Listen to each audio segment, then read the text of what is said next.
Across the planet, ancient builders lifted stones heavier than jetliners, cut joints tighter than a razor's edge, and aimed entire temples at the sky like a locked-on signal. No engines, no cranes, no lasers, just rock, rope, and human hands. So how did they do it, and what were these impossible megastructures really built to achieve? Somewhere between a chisel mark and a horizon line, the past leaves instructions and dares us to follow them. What looks like silent stone is often a record of decisions, measurements, and power written in weight. In this film, we treat every monumental wall as evidence rather than myth, because legends are loud, but masonry is precise. Across deserts, mountains, jungles, and reef-locked lagoons, the same signature keeps reappearing, stone-shaped beyond what its era seems to permit, then set as if error itself were forbidden. The question is not whether these places exist, or whether they astonish us. It is whether we can reconstruct the full chain of work. Quarry to roadbed, roadbed to ramp, ramp to final seat. Each step has a physics, and each physics should leave a trace. So we will read the monuments the way engineers read failures and successes, through stress lines, tool scars, seams, fractures, and the quiet arithmetic of load. We will test what friction allows, what ropes can survive, what gradients demand, and what happens when a plan meets weather, fatigue, and time. We will follow the clues that laboratories can extract from stone: provenance signatures, microscopic wear, isotopic fingerprints, then compare them to what the ground still remembers, and we will watch where certainty ends, because the most valuable part of this story is the boundary between what we know and what we only assume. Some alignments may be deliberate, some may be coincidence, and some may be the byproduct of methods that use the sky as a stable ruler. That is why we bring archaeastronomy with its error bars and remote sensing that can peel forests back into contour lines. Yet even the best tools cannot resurrect every wooden sled, every fibre rope, every temporary scaffold that vanished centuries ago. What remains is a pattern: mass, precision, and orientation repeating like a refrain, hinting at shared solutions or convergent minds. The stakes are larger than a single site, because every explanation changes what we believe ancient societies could organize, sustain, and imagine. Not lost super technology, not easy answers, something more human, and in its own way more unsettling. If these structures are messages, they are not addressed to us alone. They were aimed at communities, seasons, ancestors, and gods. And when we finally ask what they were truly for, we're also asking what kind of world could afford to build them. This is an investigation guided by awe, disciplined by measurement, and haunted by the gaps that still refuse to close, because the stones have not finished speaking, and history has not finished listening.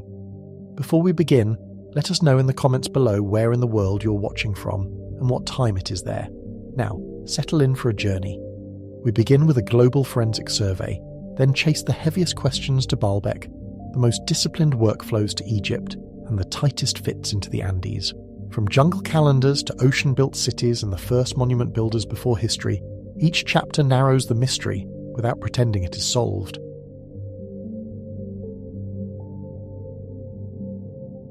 Stone does not care about legends. Stone cares about force, fracture, and time, and it keeps records in the only language it knows: stress lines, tool scars, and broken edges.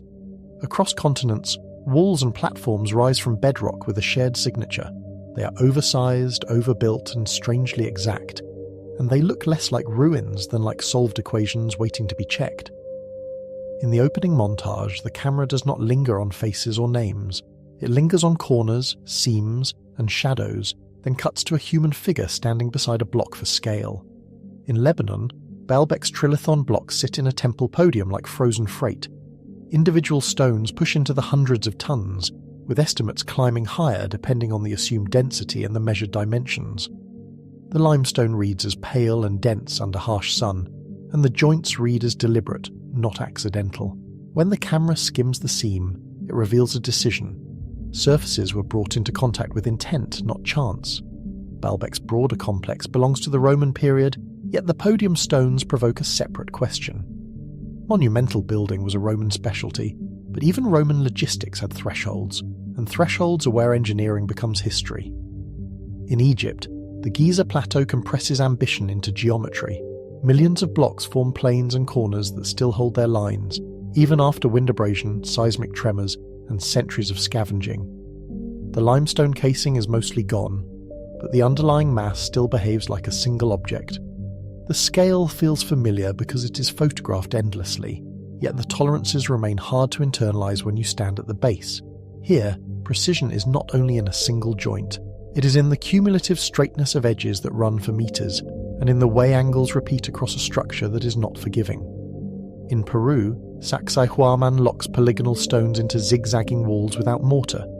Faces meet with tight seams that resist a blade, and the wall's rhythm alternates between massive anchors and smaller stabilizing inserts. The stones vary wildly, yet the fit stays consistent, which is the unsettling part. If every block is unique, then every contact surface is a custom solution, and custom solutions require a method for checking. The Andes add their own pressure to the problem. Thin air slows labour, steep terrain complicates hauling, and earthquakes punish weak joints, so the wall's interlocking geometry reads like a response to real forces. In Bolivia, Puma Punku presents cut and drilled blocks with repeated angles. Some pieces look modular, as if designed to be assembled, and the camera catches right angles that appear again and again in broken fragments. The andesite and sandstone sit scattered, and the site feels unfinished, which makes the precision more provocative. A clean cut is easier to admire when it is part of a whole, but a clean cut in rubble demands explanation. In Anatolia, Göbekli Tepe sets T-shaped pillars into circular enclosures.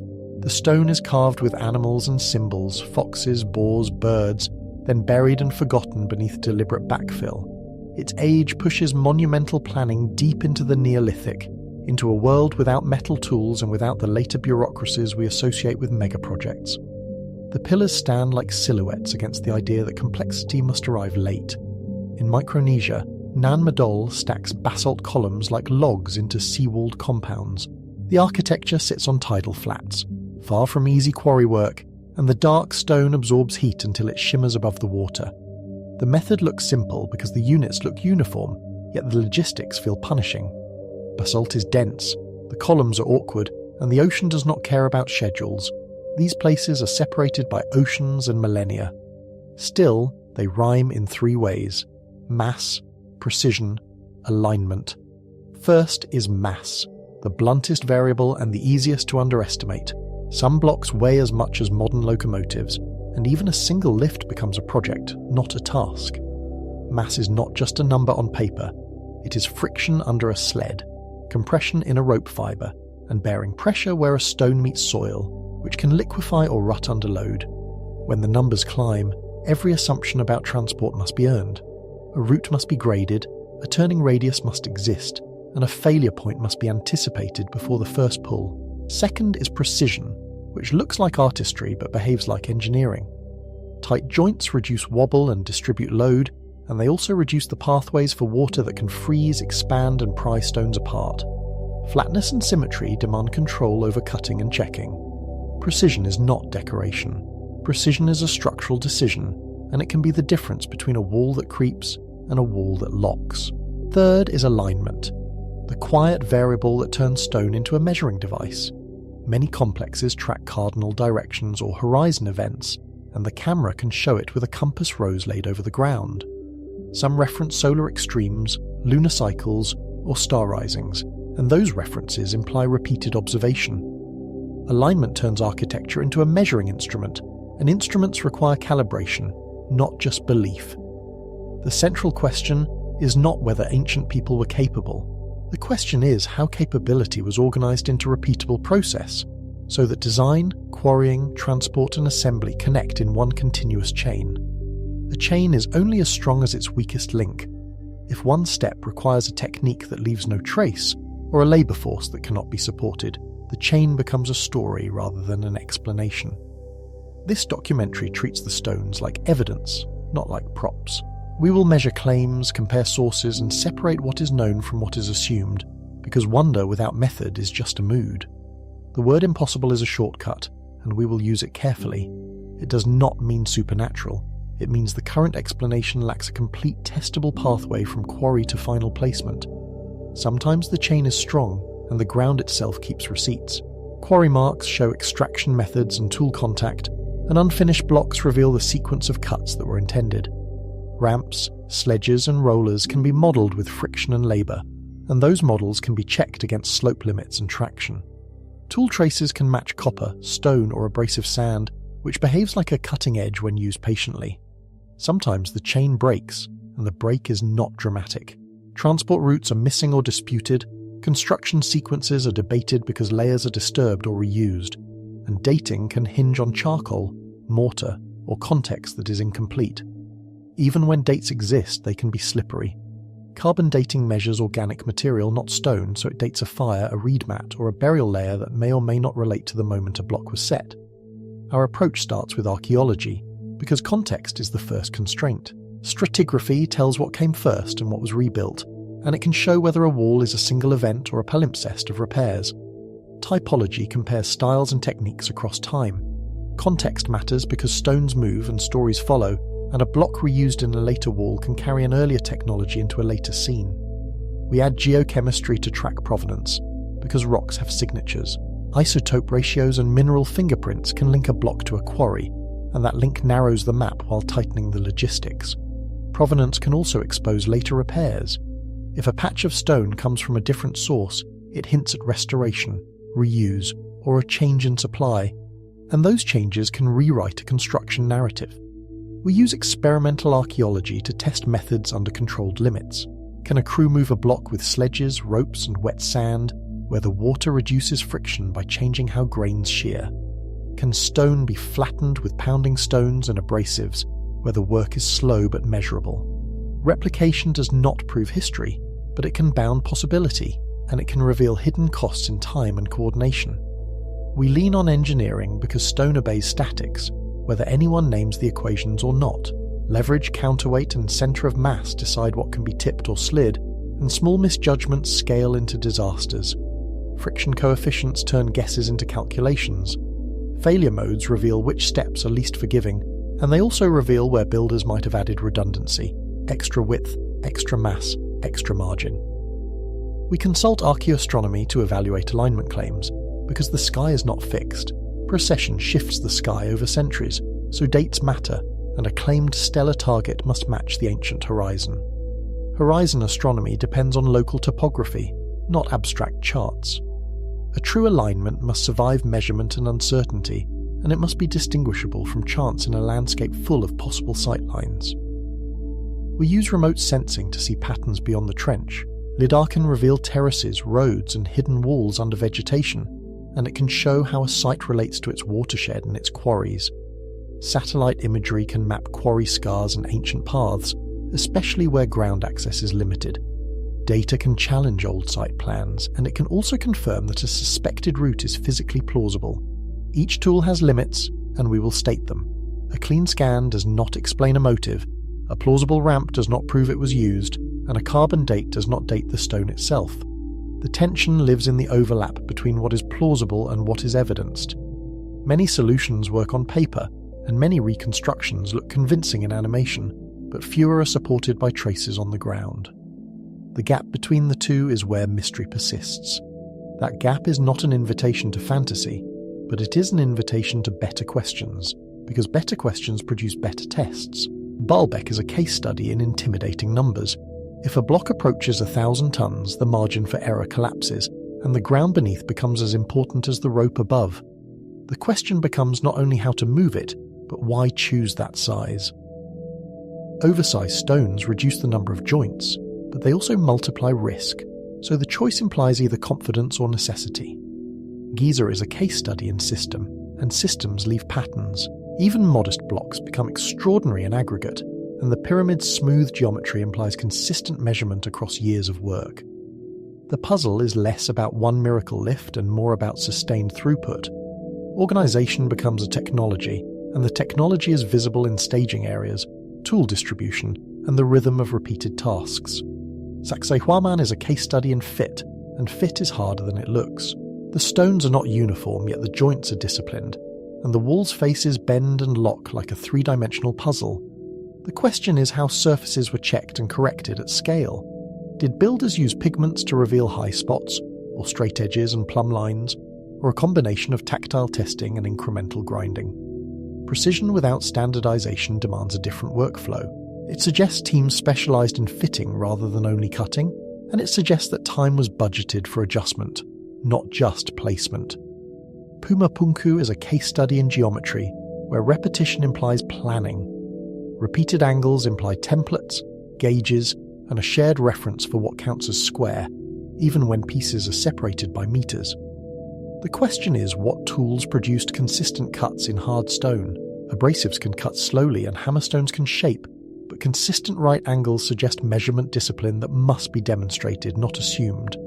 The site's fragmentation complicates every reconstruction. When blocks are displaced, orientation is lost, and every proposed assembly becomes a hypothesis that must compete with other plausible fits. Göbekli Tepe is a case study in time, and time changes everything. Monumental carving appears before agriculture is fully established, which challenges the idea that only surplus farming can fund large projects.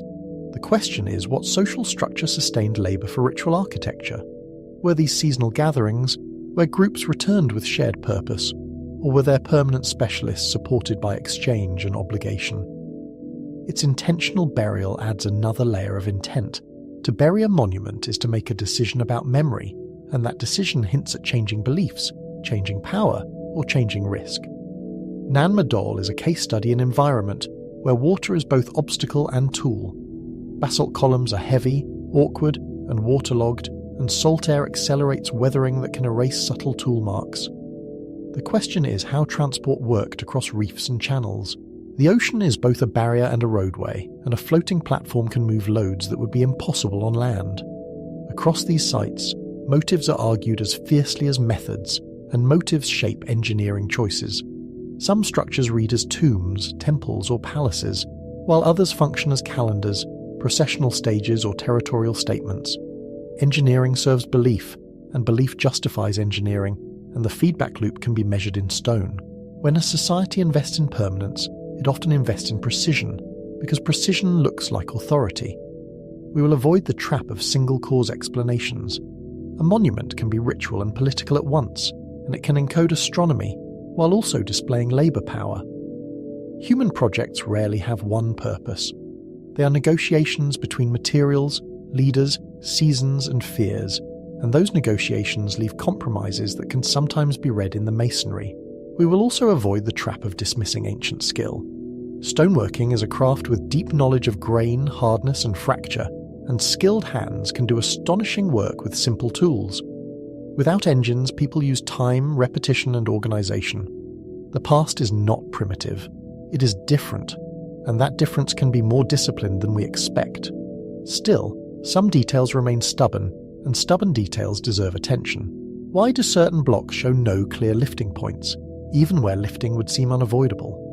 Why do some joints appear tighter than expected for rough tools, especially where the stone is hard and the surface area is large? Why do alignments cluster in ways that suggest shared priorities rather than isolated coincidence? These questions do not accuse anyone of secrets. They simply mark the places where our explanations are thinner than our confidence, and where the stone does not yet match the story. Uncertainty is not failure. It is a map of where evidence is thin and questions are sharp, and it tells us where to aim measurements rather than opinions. Competing hypotheses are not noise when they generate tests. The goal is not to win a debate. The goal is to narrow the unknown step by step until the remaining gap is honest. The journey will move through deserts in Egypt and Lebanon, where light is hard and shadows are precise. It will climb into the high Andes of Peru and Bolivia, where stone cities sit above clouds and weather changes in minutes. It will cut through jungle corridors in Cambodia, where stone cities meet water control, and where canals and reservoirs turn landscape into infrastructure.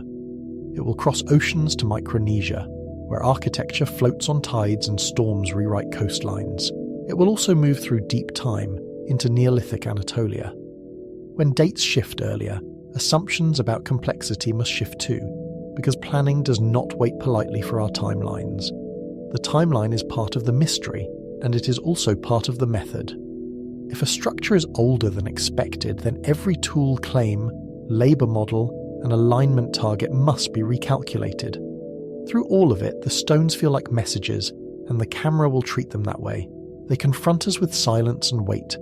Yet the language is measurable, engineering, astronomy and ritual made durable, so we set rules at the start and we repeat them when the temptation to speculate gets loud. Evidence first, no easy answers, no supernatural escapes.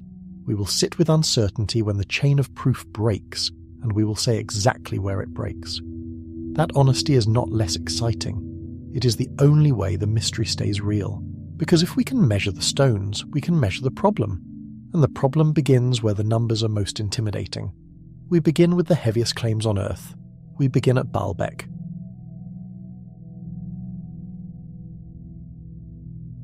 Baalbek sits in Lebanon's Bekaa Valley, a long corridor of fertile ground held between mountain ranges. From above, the valley reads like a deliberate passage. Roads, rivers, and old caravan lines converging where coast and interior meet. In clear light, the site crowns a low ridge, and the plain falls away on either side. The air can feel thin and dry here, and the stone takes on a pale warmth that makes every cut edge stand out. The Romans called it Heliopolis, the city of the sun, and the name is more than poetry. It signals a program of rebranding, an imperial habit of taking a local sacred place and translating it into the language of Rome. What survives is a monumental sanctuary whose scale still controls the horizon. Even in ruin, columns and cornices hold a kind of authority, as if gravity itself has been recruited into the architecture. Chapter 1 framed the pattern as mass, precision and alignment across distant cultures. Baalbek narrows the lens to mass, where the numbers strain every ordinary assumption. Here, the camera does not need to invent drama, because the drama is built into the stones. A visitor can stand at the base of the podium and feel the wall rise like a cliff, with joints that look too clean for their size. The Temple of Jupiter complex is Roman in its visible grandeur, its decorative vocabulary and its inscriptions. Yet the platform beneath it is layered, with earlier phases and later repairs complicating clean attribution. This is the first quiet twist of Baalbek. What looks like a single project is actually a sequence. The sanctuary is a built argument across time, and each generation inherits what the previous one left behind. The podium is not one event frozen in time. It is a palimpsest of foundations, retaining walls and expansions, each phase inheriting constraints from the last. A palimpsest is a manuscript written over older writing, and the metaphor fits in stone. New courses sit on older courses, and the choices of one crew become the limits of the next. In places you can see the language of masonry change from one band to another. The dressing becomes finer, the joints tighten, or the block sizes shift. Small signals of changing tools, budgets, or ambitions. The stones that trigger debate are set in the western retaining wall of the podium. 3 blocks form the famous trilithon, fitted in a course above smaller megaliths. From a distance they read as a single stripe of stone, almost like a geological layer. Up close, the scale becomes hard to process, because each block is longer than a city bus and taller than a person. Many estimates place each trilithon block around 800 to 1,000 tons. The range is not a dodge, because the inputs are uncertain and the calculations amplify small errors. A difference of a few centimetres in height, multiplied across a length of many metres, becomes a large difference in volume. When density is then applied, the uncertainty grows again, and the final number drifts by tens of tons. Weight estimates depend on measured dimensions, which vary by survey, and by what is considered dressed. They also depend on limestone density assumptions, which shift with porosity and weathering. Limestone is not a single uniform substance, even within the same quarry face. Its density changes with microfractures, fossil content, and the void spaces that water once moved through. A typical limestone density might be around 2.3 to 2.7 grams per cubic centimetre, but real blocks carry variation. Weathering can open pores at the surface, and mineral veins can make other zones heavier and stronger. These details sound abstract until you translate them into force. A 900-ton block is roughly 8.8 million newtons of weight, pressing into its supports with the insistence of a small building. Nearby, the quarry holds the so-called Stone of the Pregnant Woman, a massive block left attached to bedrock. It is often estimated near 1,000 tons, sometimes higher. The block lies like a ship run aground, its edges squared, its sides partly dressed, and its underside still married to the earth. Standing beside it, the human body becomes a measuring stick that fails because the scale exceeds intuition. A second and third giant block in the same quarry are cited even larger, sometimes around 1,600 tons or more. Those figures are debated because the blocks are incomplete and partially buried. Their true dimensions hide under rubble and sediment, and excavation changes the measurement. Even the question of where the block ends becomes part of the controversy, because the quarry floor is not a clean laboratory surface. The documentary does not treat the biggest numbers as trophies. It treats them as stress tests for logistics, because logistics is where claims either converge or collapse. At Baalbek, the stones are not merely impressive, they are diagnostic. They force every explanation to pass through friction, slope, bearing pressure, and the limits of rope and timber. Archaeology anchors the site in known practice before it invites speculation. The quarry is close, which reduces transport distance and increases the plausibility of Roman-scale work. The distance matters because energy accumulates with every metre hauled. Even a short route becomes punishing when the load is extreme, but a long route can turn plausible methods into fantasy. Tool marks in the quarry and on blocks are consistent with ancient stoneworking. Straight chisel lines, wedge slots, and lever scars fit iron tools and controlled splitting methods. These marks are not random scratches, but repeated gestures preserved in stone. They show where workers set chisels in lines, where wedges were driven, and where leverage was applied to persuade the rock to separate. The extraction sequence is readable in unfinished surfaces. Builders cut channels, isolated the block, then undercut, leaving a final attachment that could be snapped or wedged free. Channel cutting creates a controlled boundary, and undercutting creates the moment of release. In many ancient quarries, the last connection is left until everything else is ready, because premature separation can crack a block beyond use. In limestone, wedges can be metal or wood, and both have logic. Wooden wedges can be soaked so they swell, applying steady pressure, while iron wedges can deliver sharper, more immediate force. Construction phases are visible in masonry styles across the complex. Different courses show different dressing, jointing, and block sizes, implying changing teams and changing goals. Some stones are drafted with a raised margin, others are smoother and more uniform. The pattern is the kind of evidence archaeologists value, because it suggests chronology without requiring a written record. None of that automatically solves the main problem. The mystery is not only cutting, because cutting can be slow and local, while placement demands coordinated force and precision. A quarry can tolerate time because time is cheap compared to failure. Placement is different, because a mistake can destroy a block, injure workers, or damage the very platform meant to support the temple.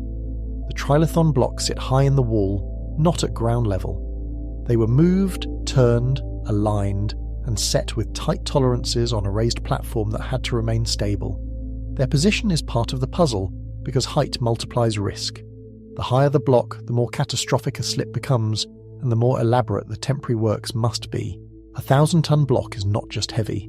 Its inertia punishes every correction, and its contact pressure can destroy the very road meant to carry it. Inertia means that once the block begins to move, it resists stopping, and once it stops, it resists starting. That simple physical fact turns every plan into a choreography of gradual starts, controlled motion, and deliberate braking. Contact pressure is equally unforgiving. If the load is carried on a small area, the ground fails, timber crushes, or stone cracks, and the entire system must be redesigned on the spot. Baalbek becomes a lightning rod because the stones are real, and the gaps are real. Where the chain of evidence thins, speculation rushes in to fill the silence. The site invites that behaviour because it offers a rare combination: extreme mass, visible precision, and incomplete documentation. When those three meet, the imagination tends to declare victory before the evidence does. We separate two questions that are often blended. First is whether a plausible method exists, and second is whether the site preserves evidence for that method. It is possible for a method to be physically plausible and historically wrong, and it is also possible for a method to be historically used yet archaeologically invisible. Baalbek sits in the uncomfortable space where both cautions apply. Start with the simplest transport model. A block moves on a wooden sledge over prepared ground, pulled by ropes, with friction setting the required force. In basic terms, the pulling force must exceed friction, and friction is roughly the coefficient times the normal force. For a 900-ton block, even a modest coefficient becomes an enormous demand on people, rope, and anchors. Friction is not a single number. It depends on wood species, surface roughness, contact area, and whether soil compacts or shears under load. Hardwoods behave differently than softwoods, and freshly cut timber behaves differently than seasoned planks. A polished surface can reduce friction, yet it can also reduce grip for braking if the slope changes. Experiments show that wetting sand can reduce friction by changing grain behavior. Water can also increase suction in fine soils, so the same trick can help or hurt. When sand is slightly wet, grains can pack and form a lubricating layer, allowing a sledge to slide more easily. When soil is clay-rich, water can create adhesion that increases resistance, and it can also weaken the ground beneath. Oil, animal fat, or wet clay could act as lubricants. Each option changes the coefficient of friction, but each also demands supply, storage, and repeated application. At this scale, supply is not a footnote, it is part of the engineering. Hundreds of litres of water or grease are manageable, but they must be delivered along the route, applied evenly, and kept from turning into a hazard. Rollers are the popular image, but rollers create their own problems. They require constant resetting, they concentrate load points, and they fail on uneven ground. A roller system also risks crushing the rollers themselves, especially if the wood is not perfectly chosen and maintained. The load becomes a series of intense point pressures, and point pressures are what break materials. A sledge spreads load more evenly, which can protect the route. It also allows controlled braking, which matters when slopes and momentum threaten runaway movement. Braking can be as simple as chocking the sledge, digging in drag beams, or using ropes wrapped around posts to dissipate energy. The point is not speed, but control, because control is what keeps a project alive. Now add the human engine. If the pull force is hundreds of kilonewtons, the workforce climbs into the hundreds or thousands, depending on traction and coordination. A strong worker might sustain a pull of a few hundred newtons for long periods and more in short bursts. Multiply that by hundreds of workers, and you approach the required force, but only if the system keeps them synchronized. A worker can sustain only a fraction of peak pull for hours. The model must include rest cycles, rope stretch, and the reality of uneven effort across a line. Uneven effort is more than a morale issue, it is a mechanical issue. If one side pulls harder, the block yaws, friction increases, and the entire line must correct, wasting energy and increasing risk. Ropes become a limiting technology at this scale. Fiber strength, knot efficiency, abrasion, and shock loads decide whether a system is safe or catastrophic. Ancient ropes were often made from hemp, flax, or other plant fibers, and their strength depends on twist, thickness, and moisture. Knots can reduce effective strength dramatically, and abrasion against stone can cut fibers faster than expected. Shock loads are the silent killer. If a block jerks forward, the sudden tension spike can exceed the rope's capacity, even if the average pull is within limits. Capstans can multiply control and distribute effort. A capstan converts many small pulls into a steady haul, and it allows braking without relying on raw grip. With a capstan, workers walk in a circle, turning a vertical drum, and the rope winds in controlled increments. The device is simple, but it turns chaotic, pulling into predictable torque, which is exactly what heavy transport needs. Compound pulleys can multiply force, but they multiply rope length and friction in the system. At extreme loads, pulley bearings and rope wear become critical constraints. Every pulley adds efficiency losses, and every extra meter of rope adds stretch. A theoretical mechanical advantage can collapse in practice if the rope creeps, the sheaves bind, or the anchor points shift under load. The most plausible ancient solution is not one device. It is a system combining sledges, capstans, anchors, and staged hauling points along a prepared route. Systems thinking is the real technology here, planning where to pull, where to rest, where to re-anchor, and where to correct alignment. In that sense, the engineering is as much administrative as it is mechanical. That route is the next bottleneck. The quarry is nearby, but nearby is not the same as easy, because the block must cross changing slopes and ground conditions. A short route can still contain a fatal section, a place where the ground softens, the slope steepens, or a turn becomes unavoidable. Baalbek's landscape is not a flat workshop floor, and the stones do not forgive improvisation. We map plausible paths from quarry to platform. The path must avoid sharp turns, because turning a long block requires space, leverage, and controlled pivoting. Turning is not just a geometric problem, it is a friction problem. As the block pivots, parts of the sledge may dig in, and the force required can spike beyond what the hauling system can provide. Slope constraints are unforgiving. Even a few degrees can turn a manageable haul into a runaway risk, especially when braking depends on friction and anchors. On a slope, gravity adds a component pulling the block downhill, and that component grows quickly with angle. A small miscalculation can change the problem from hauling to survival, because stopping a moving 1,000-ton mass is a different task. Ground-bearing pressure matters as much as slope. Soil can rut, liquefy, or collapse under concentrated load, so builders may have needed a roadbed of stone and timber. A roadbed can be engineered like a temporary bridge laid on the earth, spreading load across a larger area. Timber mats, stone fill, and compacted layers can transform soft ground into a surface that behaves more like a platform. Seasonal timing could be part of the method. Dry ground increases bearing strength, while wet ground can reduce friction if controlled and ruin everything if not. This is where climate becomes part of the engineering narrative. A plan might hinge on a few weeks when the soil is firm, the water supply is available, and the workforce can be concentrated without competing harvest demands. A winter haul might exploit firmer soils in some conditions, and a summer haul might exploit predictable dryness. Either choice implies planning tied to climate cycles. Planning also implies authority, because a project like this competes with everything else a region must do to survive. When an empire builds, it does not merely construct, it reallocates labour, animals and time. If transport is hard, placement is harder. The Trelithan blocks are not simply dropped into a trench, because they sit elevated within a wall that had to remain aligned. The wall is not decorative, it is structural, and the Trilithon course must carry and distribute loads above. That means the seating surfaces must be prepared, and the block must be set without damaging the stones beneath. Roman treadwheel cranes are well documented, and they could lift impressive loads, yet their practical limits are far below 1,000 tons in a single pick. A treadwheel crane turns human walking into lifting power through gearing and drums, and it can raise multi-ton stones efficiently. But scaling that system to hundreds of tons runs into timber strength, rope limits, and the stability of the crane itself, so the likely method is not a single lift.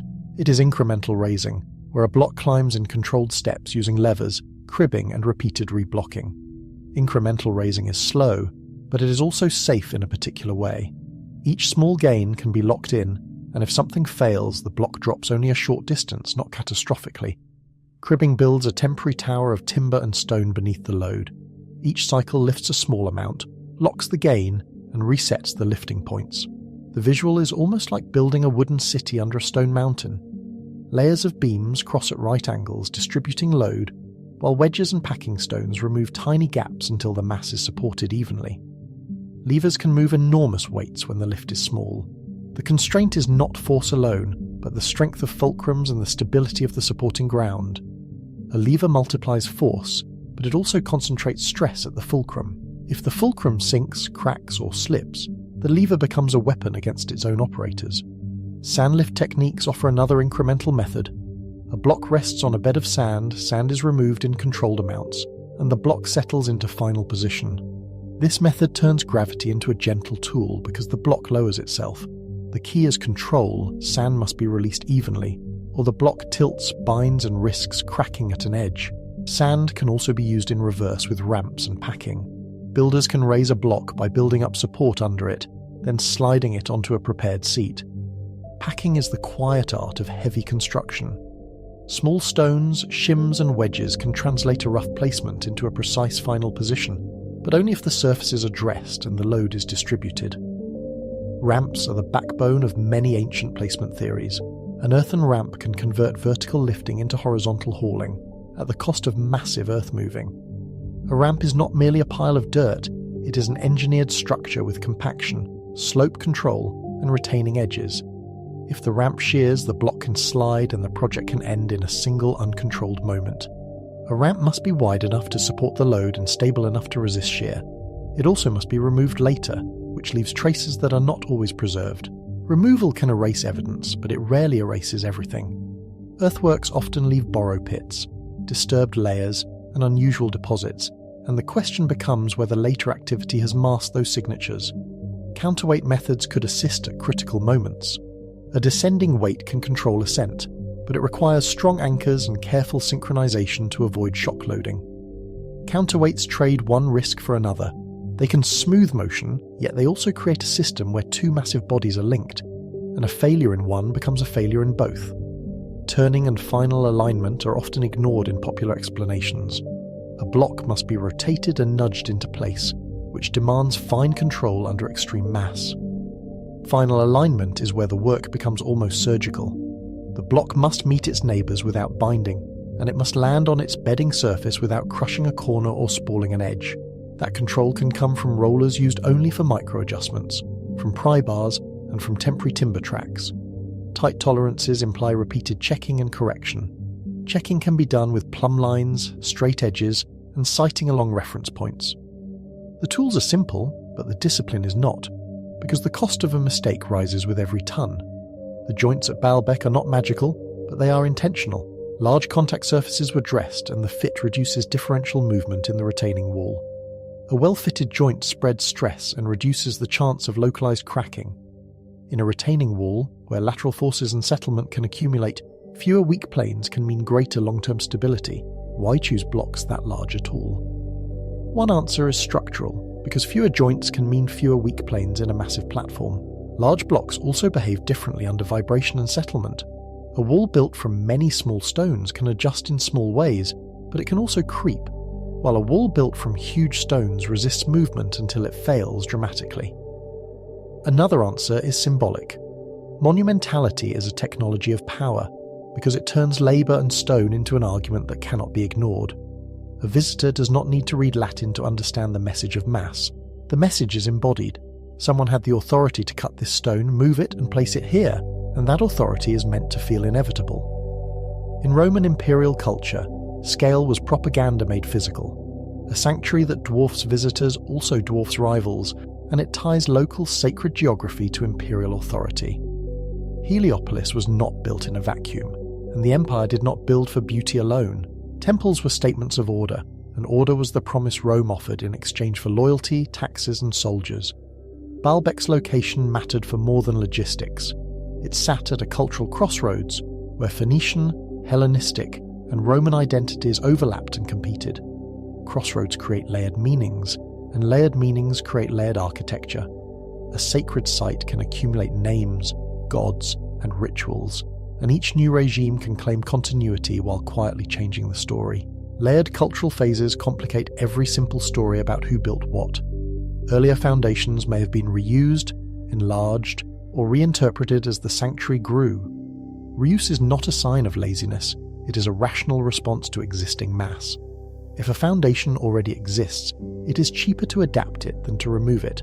An adaptation can still serve propaganda by implying ancient legitimacy. This is where disputes begin. Some argue the largest stones belong to an early megalithic phase, later incorporated by Romans who finished the visible temple. In that view, Rome becomes the inheritor, not the originator, and the trilithon becomes a relic of an earlier engineering culture. The argument often points to the sheer scale as evidence, but scale alone cannot date a stone. Others argue the megaliths are Roman engineering at its extreme, built to stabilize the podium and impress the region. Both positions must face the same physical constraints. If the stones are Roman, then Roman organization must account for them in detail. If they are earlier, then the earlier builders must still be given a plausible toolkit, a plausible workforce, and a plausible reason. The masonry sequence is not fully documented in a way that ends the argument. Excavation records are uneven, and later rebuilding can obscure construction order. Over centuries, earthquakes, repairs, and stone robbing can scramble the evidence. A wall can be rebuilt with older blocks, and an older block can be redressed, making stylistic dating uncertain.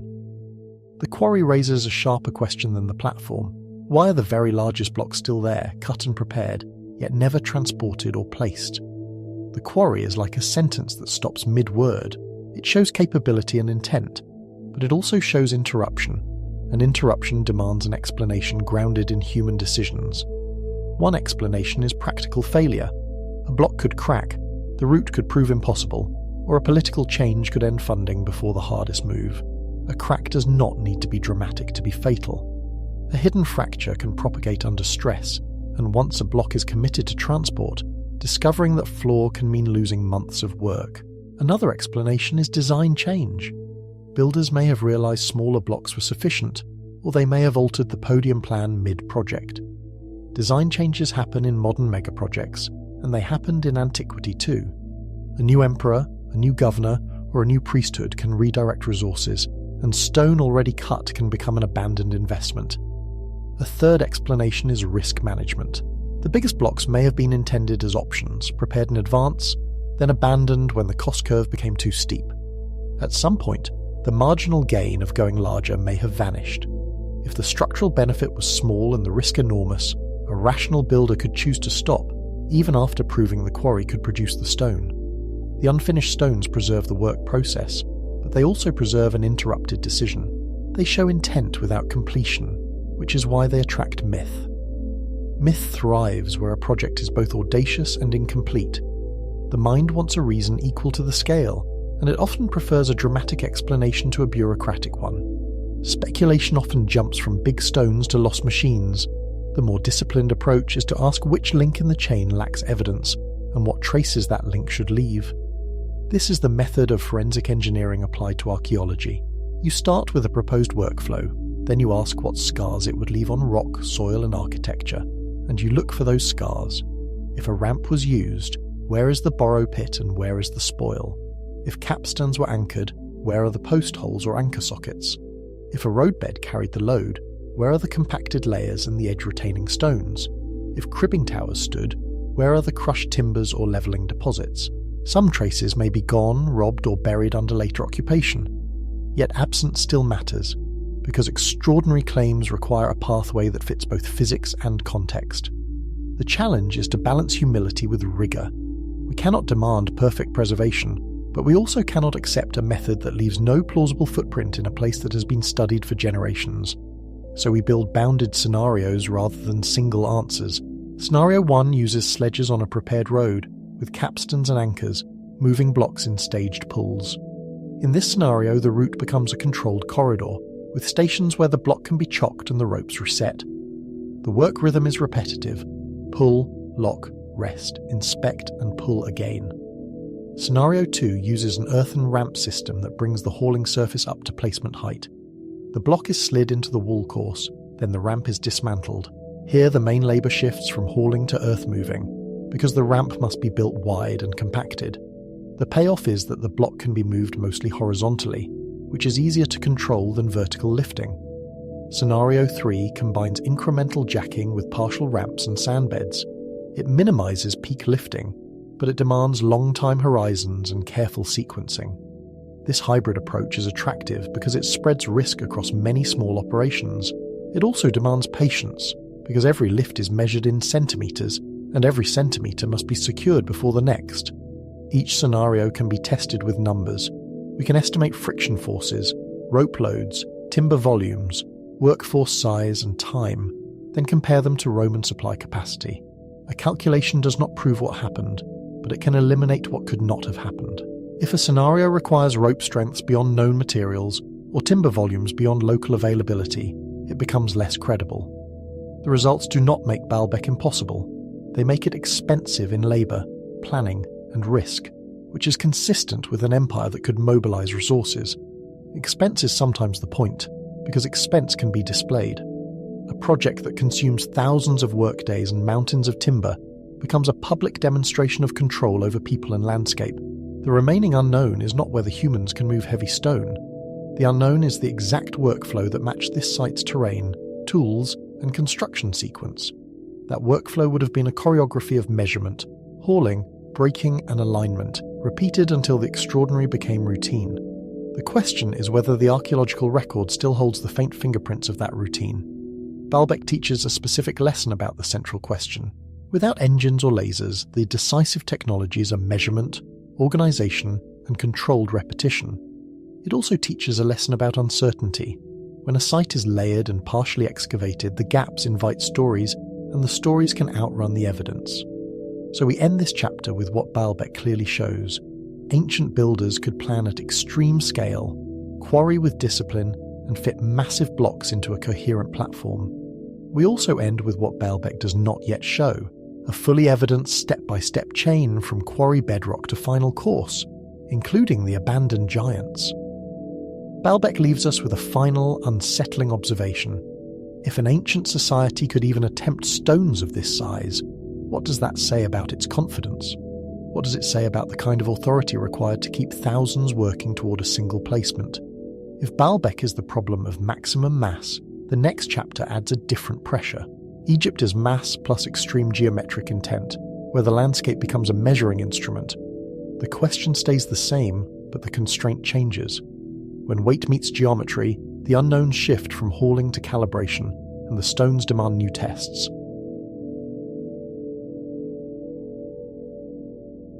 Baalbek tested maximum weight.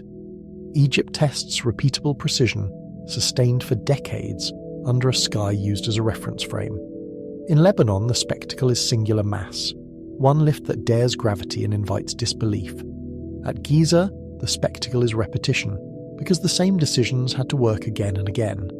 The pyramid question needs a reset. Evidence says Egyptians could build it, and the archaeological record keeps tightening that conclusion with every season of excavation. The sharper question asks which methods, sequences, and organizational systems produced this precision at this scale. Not a miracle, not a shortcut, but a workflow that held steady under heat, fatigue, and time. Giza is not one monument. It is a managed landscape of quarries, causeways, harbours, workshops, and housing that supported constant throughput. From above, the plateau reads like an engineered campus, scarred bedrock, straight routes, and deliberate clearings that look planned rather than accidental. The pyramids rise as the visible output, while the support system sits around them like an industrial shadow. In wide shots, the desert is not empty. It is marked by cuts where limestone was peeled away, by ramps of compacted debris, and by paths worn into the rock by countless feet. Even the horizon feels organised, because the monuments pull the eye into lines and angles. The landscape becomes a diagram of labour. The Great Pyramid dominates the problem. Roughly 2.3 million blocks form a structure whose overall geometry stays legible after millennia of loss and weathering. Even stripped of its original skin, the core still holds its lines, and the silhouette still feels intentional from almost any distance. That endurance is not only about mass, it is about how the mass was disciplined. Most blocks are manageable by ancient standards. Many are around 2 to 3 tons, heavy but within the range of coordinated hauling and controlled placement with ropes, sledges and leverage. Yet the project's total mass turns every routine action into an industrial schedule that cannot slip for long. When routine happens millions of times, the margin for disorder disappears. That scale changes how we should imagine the workday. A single miscut block is not a tragedy, but a trend of miscuts becomes a systemic failure. A single late delivery is not fatal, but repeated delays choke the staging areas and force rushed placement. The pyramid is a structure made of stone, but it is also made of decisions that had to remain consistent. Then come the exceptions that refuse to feel routine. Granite beams in the king's chamber weigh far more than average blocks, and their placement raises the bar for lifting control. Granite is denser than limestone, so equal volume means greater weight, higher inertia, and higher risk when something shifts. The very choice to use it here signals priorities beyond convenience. Granite also behaves differently under tools. It fractures along mineral boundaries, it eats edges, and it demands abrasion rather than slicing. That means the labour cost is not only in transport, but also in shaping and finishing surfaces that must meet cleanly. When the builders chose granite, they chose time. Imagine the moment those beams crossed the threshold into the pyramid's interior. The air would have cooled, the light would have narrowed, and every scrape of stone would have echoed along the passage walls. A team could not simply muscle through a placement like that. Each movement had to be staged, checked, and locked. In that confined space, even a small wobble would feel enormous. The missing casing matters because it carried the sharpest finish. Historical accounts describe smooth, bright faces that met in tight joints, and surviving examples show remarkable flatness and careful dressing. In sunlight, that white Tura limestone would have flashed, turning the pyramid into a geometric beacon visible across the floodplain. The loss of that surface is not cosmetic. It removes the most demanding layer of the build. Casing precision is not a side detail.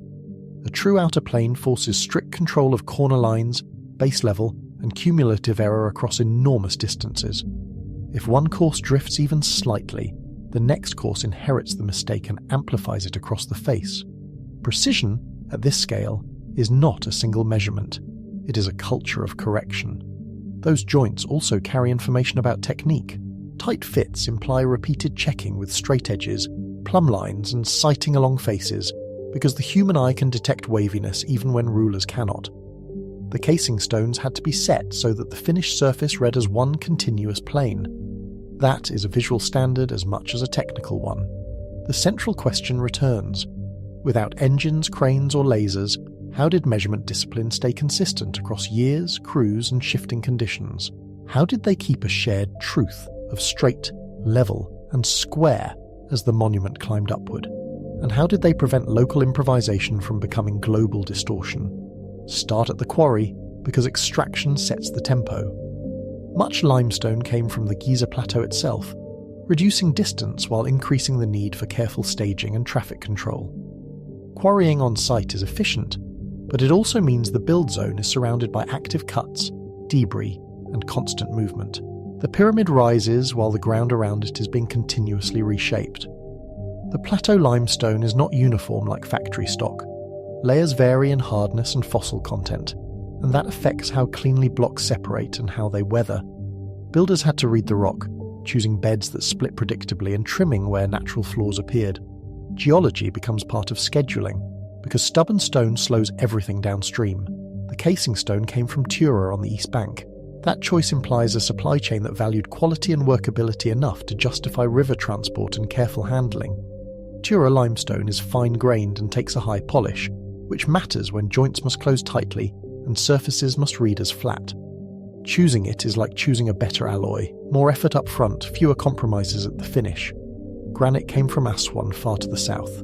Its presence inside the pyramid is a logistical signature, because it required long-distance planning, specialised handling, and protection from damage along the way. Granite does not forgive sloppy technique, and it punishes dull tools with slow progress and broken edges. If limestone is the pyramid's bulk, granite is its statement of control. Modern science adds a new layer to old questions. Petrographic and geochemical provenance can link blocks to source zones, tightening the map of movement and narrowing what possible really means. Thin sections under microscopes reveal mineral textures, while trace elements act like fingerprints that distinguish one quarry region from another. The stone itself becomes a document, carrying its origin in its chemistry. Those methods do not replace archaeology on the ground. They strengthen it, because they can confirm whether a block was local or imported even when written records are silent. When a sample matches a known formation, it anchors a supply route in measurable data. The pyramid becomes a network you can test. Tool mark studies add another constraint. Marks consistent with copper tools, stone pounders, and abrasive sand show slow but controlled cutting, even when the stone is hard. Copper alone is too soft to slice granite, but copper plus quartz sand becomes a grinding system that steadily removes material. The process is patient, loud, and measurable. Progress by abrasion, not by brute cutting. Experimental archaeology makes that patience visible. When modern teams replicate sawing and drilling with copper and sand, the work is not impossible, but it is relentless, because the abrasive must be replenished and the tool kept aligned. The groove deepens millimetre by millimetre, and the sound becomes a kind of metronome. What looks like magic in a finished monument becomes labour in real time. Quarry faces preserve sequences, channels isolate blocks, undercuts free them, and lever points reveal where force was applied when the stone finally separated.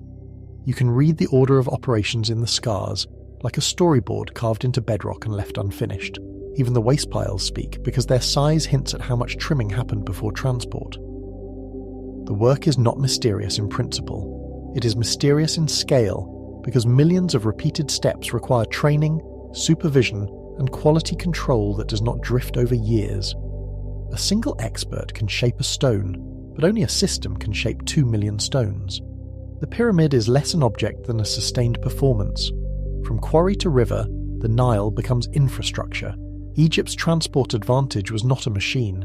It was a predictable waterway that could carry heavy loads efficiently with far less friction than any land route. Water reduces friction to near nothing, and a barge can move what a road cannot. In a landscape where stone is abundant, the river becomes the true engine. Harbours and canals near pyramid sites are not decorative. They are the missing middle between stone source and final placement, where schedules become possible and stockpiles can be managed. A harbour is a buffer, a place to stack, sort and redirect materials as priorities change. Without that buffer, the build would choke on its own deliveries. Seasonality matters because the Nile changes the map. Inundation seasons could bring barges closer to work zones, reducing overland hauling at the hardest stage and expanding what counts as reachable. When water rises, channels open, and the boundary between river and land becomes negotiable, the calendar becomes part of the engineering because timing can replace effort. That timing also affects labour. Seasonal mobilisation fits an agricultural society because the same calendar that floods fields can free workers from farming duties. The state can redirect manpower when the land is underwater and the river is high. In that sense, environment and administration mesh into one system. Transport on land still had to happen. Tomb depictions show sledges hauling statues and blocks, and they show a worker pouring water ahead of the runners. The scene looks ceremonial at first, but it is also technical, because the detail is specific and repeated. The artist is recording a method, not merely a procession. That water detail is not trivial.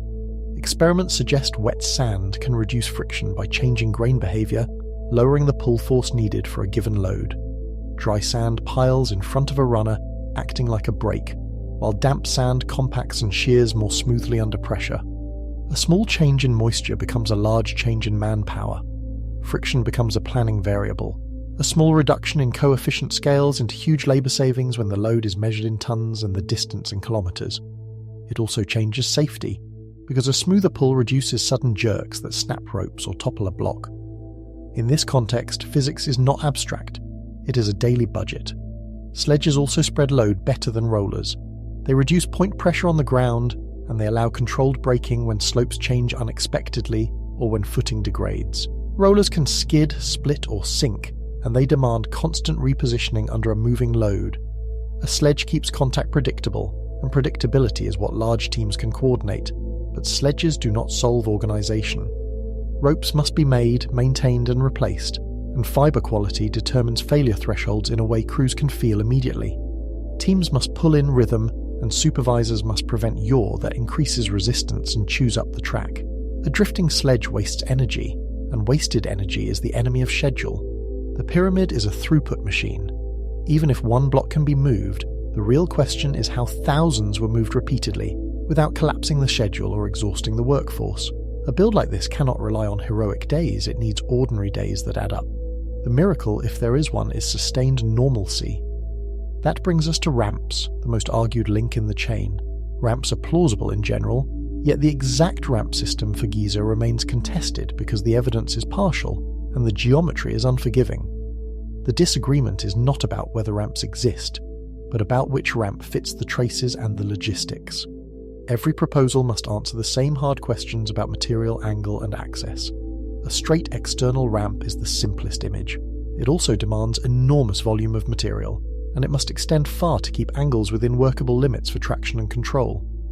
As the pyramid rises, the ramp must lengthen, which means the ramp becomes a second project running alongside the first. The ramp would need its own quarrying, hauling and maintenance, day after day.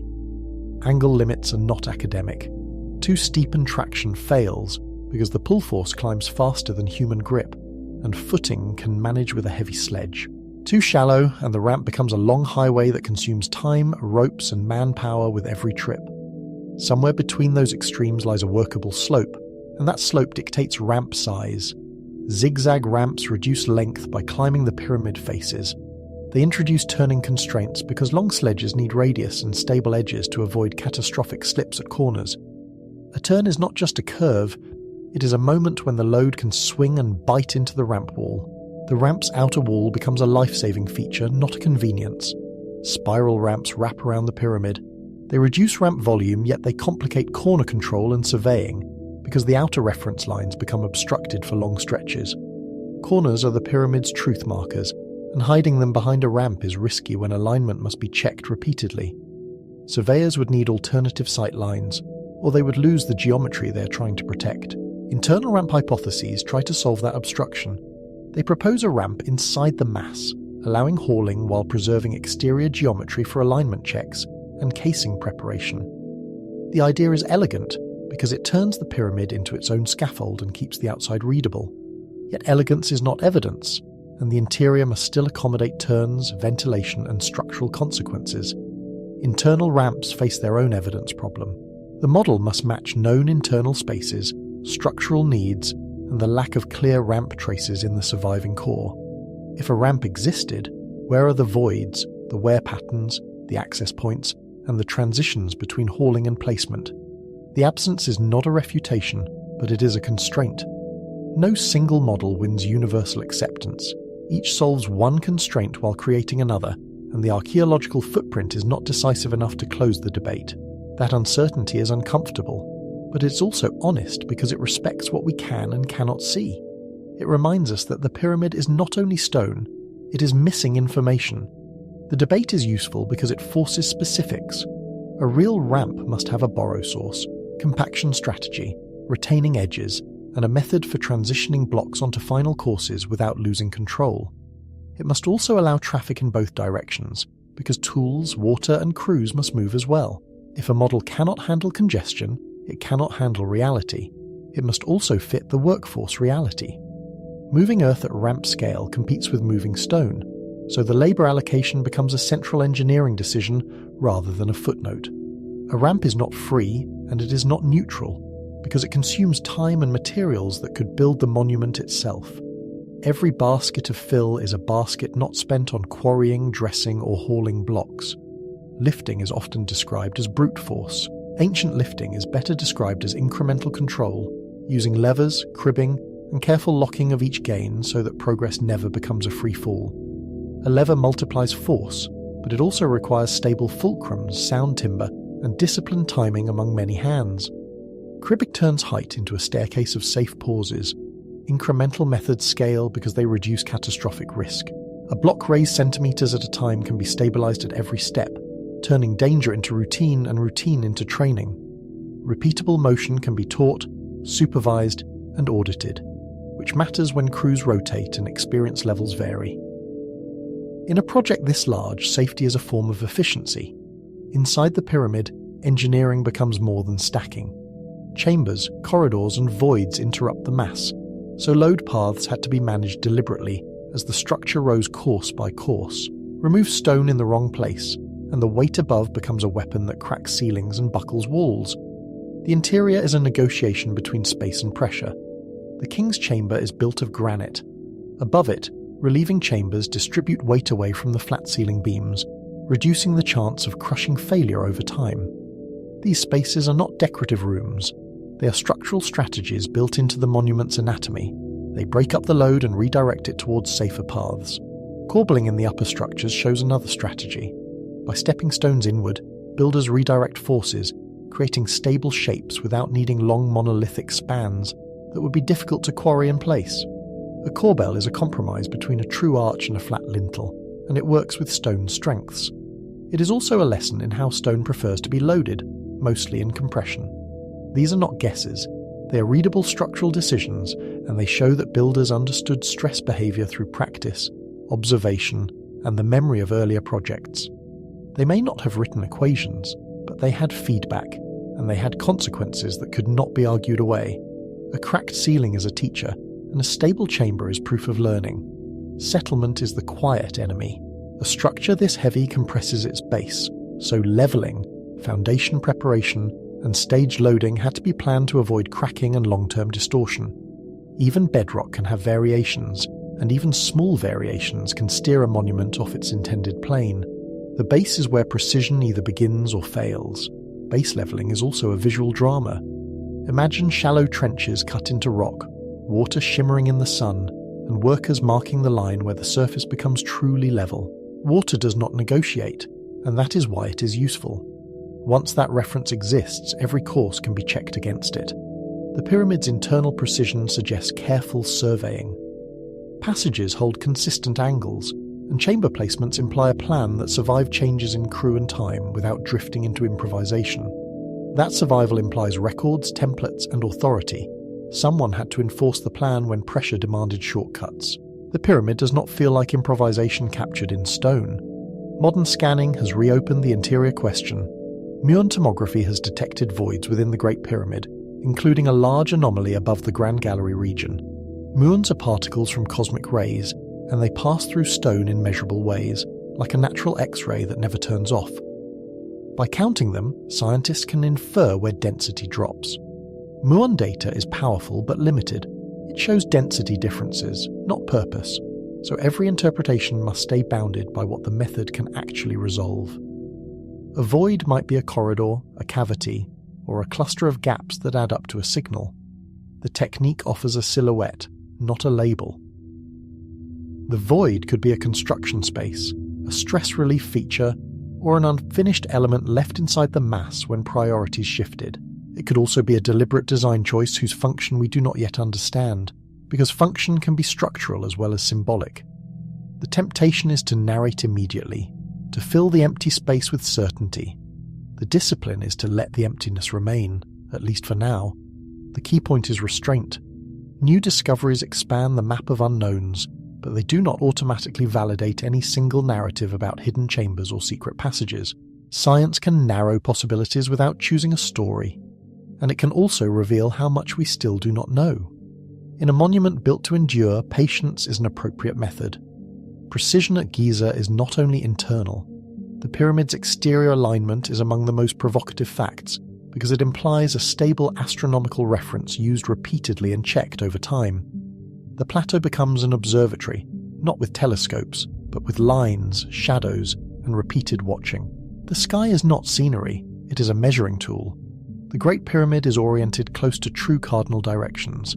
The error is small enough that it demands a method, not luck, and not casual eyeballing across a wide, shimmering horizon. To achieve that, surveyors needed a reference that did not drift day to day, even when weather and visibility changed. They found it in the predictable motions above them. How do you find true north without a compass? One approach uses circumpolar stars, observing their transit and bisecting positions to define a north-south line. Stars near the pole do not set, and their paths are stable enough to serve as guides across many nights. With careful sighting, the sky can draw a line on the ground. Another approach uses the sun. A gnomon can track shadow paths, and equal altitude methods can establish east-west, then derive north-south from perpendiculars. The sun's shadow is a moving ruler, and its symmetry can be exploited with simple geometry. In plain language, you watch the shadow, mark it, and let geometry do the rest. Egypt had instruments for sighting. The Merket and plumbline methods described in later sources imply practical tools for aligning lines to celestial targets with repeatable procedure.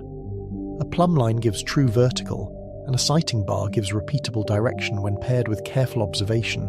With repeated observations, small errors can be averaged out. Precession complicates the story. The sky's pole shifts over centuries, so a star-based method can produce systematic alignment changes across dynasties, even when technique remains consistent.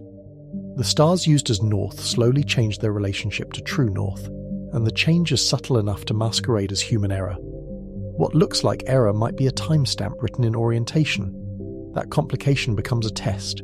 If different pyramids show slightly different orientation errors, the pattern might match precession-driven star targets rather than random construction noise.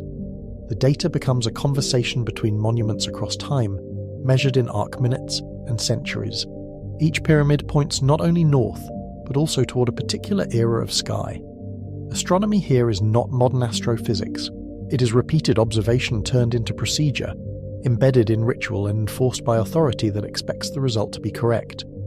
The act of aligning may have been ceremonial, but the result is measurable in stone and survives the loss of texts. Ritual and measurement can be the same act when the culture demands it. The pyramid's geometry also suggests standardized measurement. Base leveling implies water-based leveling techniques, and consistent slopes imply controlled angle setting with simple but reliable references. Water seeks level, and a canal or trench can become a reference plane that does not depend on eyesight alone. Once level is established, everything else becomes a matter of maintaining it. Standardization does not mean assembly line uniformity. It means shared references, repeated checks, and correction protocols that prevented error from accumulating beyond what the design could tolerate. A crew can be different, and the season can change, but the reference must stay constant. That is how a project outlives the people who began it. This is where organization becomes the hidden machine. Work crews needed food, housing, tools, medical care and rotation schedules that kept output steady without burning people out. A sick crew slows hauling, and a hungry crew makes mistakes that ripple into geometry. Logistics is not background. It is the condition that makes precision possible. The workforce question is often distorted. The evidence points away from mass slavery and toward taxed labour, skilled specialists, and seasonal mobilisation that fits the agricultural calendar. Workers' settlements, bakeries, and administrative traces suggest planning rather than disposable force, because the infrastructure implies long-term care. A monument built by a system leaves systemic evidence, yet details remain unresolved. We still debate exact crew sizes, task division, and how quality control was enforced across thousands of placements without slowing the schedule. Who inspected joints, who rejected stones, and who had authority to halt a course when alignment drifted. The pyramid implies bureaucracy, but the bureaucracy is only partially visible. Ritual intent cannot be separated from engineering choices.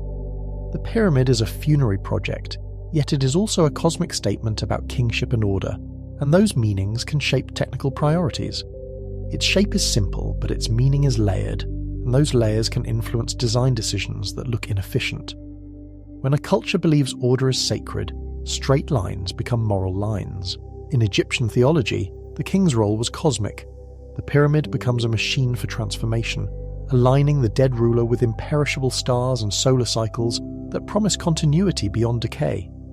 The afterlife is not vague here. It is mapped onto the sky in a way that makes orientation feel essential. The monument becomes a bridge between ground and eternity. That belief system can drive precision. If alignment is sacred, then measurement becomes ritual practice, and ritual practice becomes a reason to fund meticulous work and punish deviation. A ceremony can enforce discipline because it makes error feel dangerous rather than merely inconvenient. In that sense, ideology becomes a stabilizer of technique. The engineering reality remains. Stone must be cut, moved, and set, and every step has a cost in time, injury risk, and coordination. Belief does not replace friction, but belief can organize people to fight friction for decades without losing coherence. It can also justify the cost of doing things the hard way when easier ways exist. The pyramid is where physics meets purpose. So what still resists explanation? We lack a fully evident step-by-step sequence for ramps and lifting that fits all constraints and all traces, from quarry scars to final casing. We can model possibilities, but the decisive footprint is missing or ambiguous where we most want clarity. The monument is complete, yet the construction story is incomplete. We still argue about why certain design choices were made. Some alternatives seem easier, yet the builders chose solutions that demanded extreme control and offered fewer chances to hide mistakes. Why commit to granite beams, tight casing joints, and strict orientation that had to be defended against drift? What did they gain, structurally, symbolically, or politically, by choosing difficulty? We still do not fully understand internal anomalies. Voids, passage choices, and stress management features may reflect construction needs, symbolic programs, or both working at the same time. A practical space can acquire meaning, and a symbolic space must still obey load paths and material limits. The pyramid does not separate the two cleanly. The unresolved questions are not an invitation to lost super technology. They are an invitation to better reconstruction, tighter measurement, and more honest uncertainty that respects the boundary between data and story. Real history often looks like this: clear capability, partial documentation, and debates constrained by evidence. The mystery is not that it happened, but how exactly it happened. Egypt shows what humans can do with observation, organization, and belief. It also shows how quickly a missing workflow step turns certainty into debate, because our minds crave a continuous chain of actions. When you remove one link in a chain, the whole chain looks impossible. Restore that link with evidence, and the impossible becomes procedural. The chapter ends by widening the pattern again. Egypt's blocks are standardized and numerous, and the achievement is a rhythm sustained across decades of work. The next landscape will reverse the ratio, trading repetition for singular fit and fewer, heavier stones. Here the question is repetition. There, it will be singular fit. We leave the Nile and move toward the Andes. The stones become fewer, larger, and fitted like puzzles, as if the wall itself is a single organism.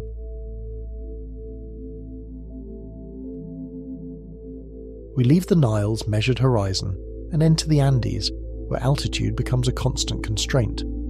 The air thins as the land rises, and every breath reminds the body that oxygen is now a rationed resource.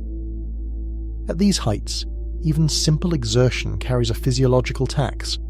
Heart rate climbs, recovery slows, and fatigue arrives earlier than expected. Thin air slows muscles, steep terrain limits routes, and wheeled transport stays marginal on mountain paths. Even today, a truck road is an engineered promise. In the past, a path was often a negotiation with a rock. The central question returns with a new emphasis, sharpened by elevation and exposure. How did societies without engines, cranes or lasers move and fit stone at altitude, and why choose such demanding forms? The Andes offers no forgiving lowlands where mistakes can be quietly corrected, because the mountains keep receipts. Here, a dropped block can shatter, a storm can erase a ramp, and a workforce can be exhausted by the climb. When the margin for error is thin, planning becomes as important as strength, and timing becomes as important as tools. In the Andes, logistics is environmental before it is technological, and that distinction matters. Every quarry face sits above sea level, every haul climbs or descends, and weather can erase plans overnight. Wind can turn dust into a veil that hides footholds, while sudden hail can slick a route in minutes. Temperature swings are severe, and stone expands and contracts with daily cycles that are easy to forget. That expansion is small, but across long joints it can influence how edges meet and how stresses concentrate.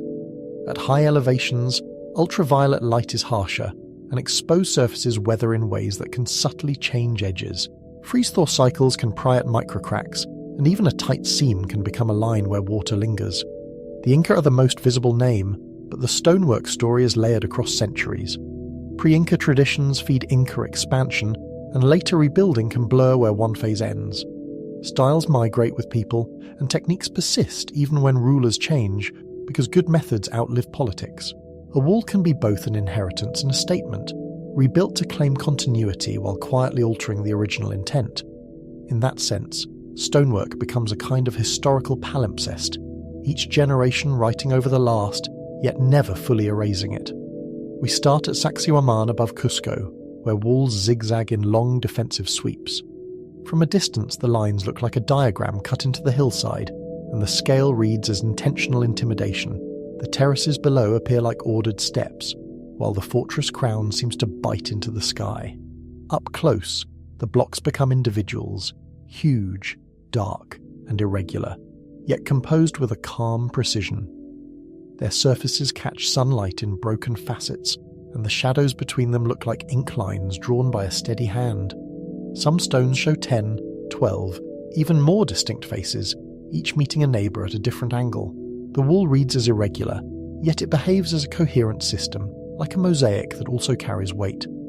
The zigzag plan creates alternating angles that can disrupt a direct approach, but it also creates a rhythm of forces. Weight presses downward, but lateral stresses are redirected along the wall's changing geometry. Those turns can also shorten the effective span of any single run, which matters when the ground beneath is never perfectly still. Polygonal masonry is not random artistry, and it is not merely decorative complexity. It can be an earthquake strategy, because many joints distribute stress and allow micro-movements without catastrophic collapse. In seismic zones, the ground moves in pulses, and those pulses become waves travelling through stone. A wall that can accommodate tiny shifts may survive where a rigid, brittle system would crack.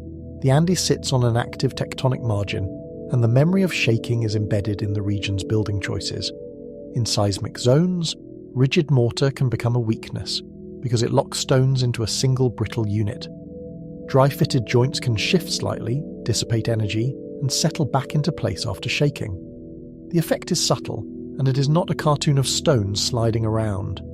It is closer to a controlled tolerance, where contact points can adjust without losing overall stability.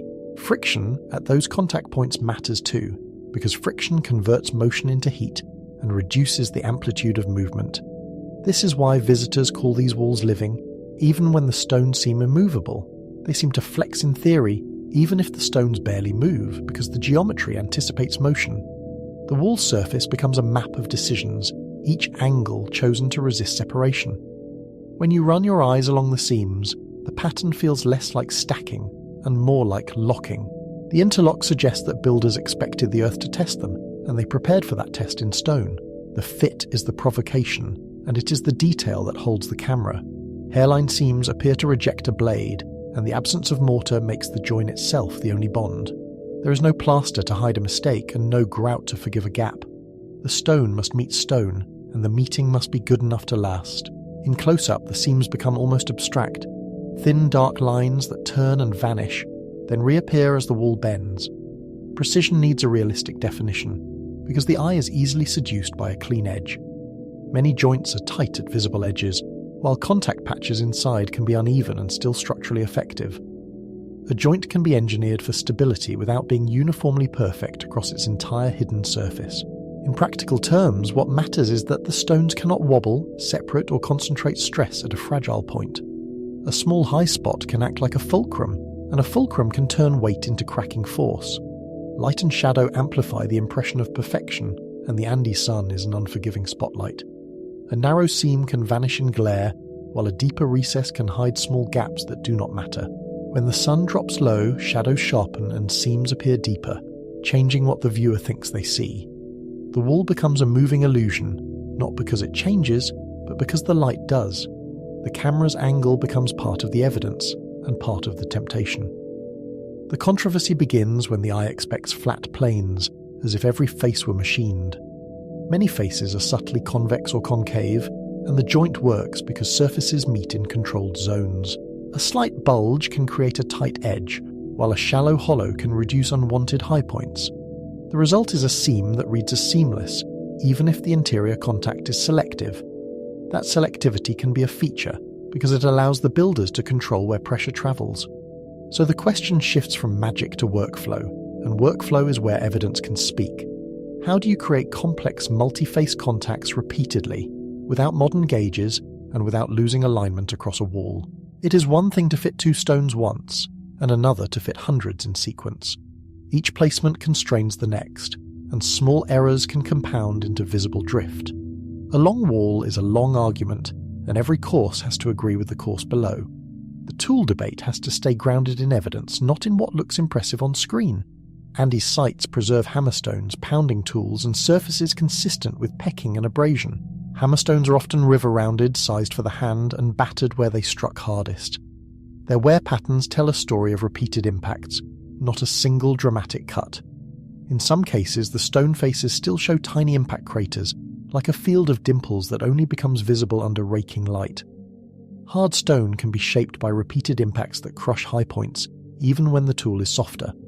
Pecking is slow, but it is predictable, and it can be guided by sight and touch. Each strike removes a tiny amount, and thousands of strikes become a plane.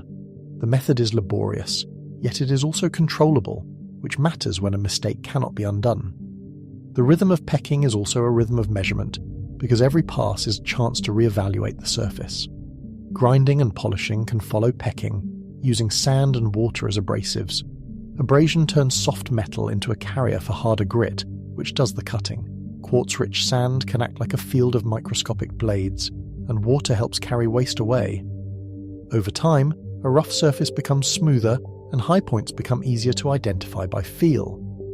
The hand becomes an instrument, because fingertips can detect unevenness that eyes miss in harsh glare. Copper and bronze tools exist in the region, but their limits matter for honest explanation. They are not granite knives, yet they can shape stone when paired with abrasive slurry. A copper edge may not slice, but it can scrape and guide grit in a controlled groove. The tool becomes a handle for the abrasive, and the abrasive becomes the true cutting agent. That distinction is easy to miss because modern intuition assumes the blade must be harder than the target. The simplest explanation is also the most exhausting, and exhaustion is part of the Andean equation. Builders can iterate, test fit, mark high spots, remove the stone, and repeat until the seam closes. This is not a romantic image of effortless mastery, but a disciplined cycle of checking and correction. It is craftsmanship as persistence, measured in days and weeks rather than minutes. The question is not whether it can be done, but how many hands, how much time, and how much coordination it truly required. That implies staging space, labour time, and a culture that tolerates slow perfection. It also implies templates, reference lines, and teams trained to read surfaces. A master builder does not need a blueprint to enforce a standard, but they do need a shared language of measurement. In a large project, consistency is a social achievement as much as a technical one. When many crews touch the same wall, the wall becomes a test of training and supervision. Templates can be physical or procedural, and both can be effective in the field. A chord line, a straight edge, and a plumb can define planes, while repeated checking prevents drift. A plumb line is simple, but gravity makes it reliable, and reliability is the foundation of alignment. Even a basic sight line can keep a wall's face coherent across a long run. In mountain air that distorts distance with haze, those simple references become even more valuable. Iterative fitting leaves a signature, and the stone itself can preserve that signature for centuries. You expect bruised edges, pecked hollows, and localized smoothing where contact was refined. You also expect a kind of selective finish, where hidden faces remain rougher because they do not need to impress. The wall's beauty, in that sense, is a byproduct of structural necessity. The visible face becomes the public side of a problem solved, while the hidden face remains a private record of effort. Some joints show that kind of localized finishing, especially where the seam is most visible. Other faces look rougher, suggesting that only critical contact zones receive the final attention. That pattern supports a practical workflow, not a mystical one. It suggests that time was spent where it mattered most, and saved where it would not change performance. The wall is therefore not uniformly polished but strategically refined. The mystery does not vanish, because the scale multiplies the difficulty at every step. A small stone can be lifted and tested by a few workers, but a multi-ton block is different. A heavy block cannot be casually removed for another round of pecking, and that changes the logic of fitting. It implies that some shaping must happen before final placement, with only fine correction at the end. It also implies careful prediction, because a misjudged angle on a giant block is not a small inconvenience. So we return to the other half of the chain, where romance gives way to friction. Quarrying and transport must deliver blocks close enough to final position that iterative fitting is even possible. A stone that arrives chipped or missized can force redesign, and redesign can ripple through an entire wall. Transport is not just moving mass, but protecting geometry. In a landscape of cliffs and loose scree, protecting an edge can be as hard as moving the weight. Known quarry sources anchor parts of the story, and geology becomes a kind of forensic tool. At several sites, geologic matches link masonry to specific outcrops, narrowing the range of plausible routes. Mineral composition, grain size, and colour banding can act like fingerprints, tying a finished block to a distant hillside. When a match is strong, the landscape itself becomes part of the construction record. The stone carries its birthplace in its crystals, even after it is cut into a wall. In the high Andes, llamas help with loads, but they do not solve megaliths. Their carrying capacity is limited, and they cannot drag massive blocks safely. They excel at moving food, textiles, and tools, which matters because a workforce must be fed. In that way, llamas support the system indirectly, sustaining the people who do the heaviest hauling. The logistics of calories and water becomes as real as the logistics of rope and stone. Human hauling becomes the main engine, supported by rope technology and coordinated labour. Fibre ropes can be strong, but abrasion and shock loads still threaten failure. A rope that holds steady tension can snap if a block jerks, and a snapped rope can kill. That risk forces careful pacing, redundant lines, and constant inspection of fibres. Even the choice of fibre matters, because different plants and weaves respond differently to moisture and repeated strain. Without wheels, sledges and skids become likely, and the ground becomes a designed surface. A sledge spreads load, reduces ground failure, and allows braking on slopes that would defeat rollers. Rollers can work on flat terrain, but on uneven gradients they can slip and shoot out. A sledge, by contrast, stays under the load and can be controlled with wedges and chocks. The sledge also makes the route legible, because the track it leaves shows where force was applied and where control was regained. Builders can also reduce friction by preparing the route, and preparation is often the hidden labour. Packed earth, stone paving, and timber tracks can create a controlled corridor for sliding loads. Even small stones under a sledge can act like ball bearings, but they must be managed to prevent sudden shifts. A well-prepared path is a quiet technology, built from patience and planning. It is also a temporary architecture, because once the stone arrives, the path can be dismantled or repurposed. Wet clay is often proposed as a lubricant, and it is plausible in bounded conditions. It can lower friction, but it can also create suction and instability if mismanaged. Too much water turns a track into mud, and mud can swallow a sledge. Too little water leaves grit that increases abrasion, wearing both the track and the sledge runners. In practice, lubrication is a balancing act, and the balance must be maintained over long pulls.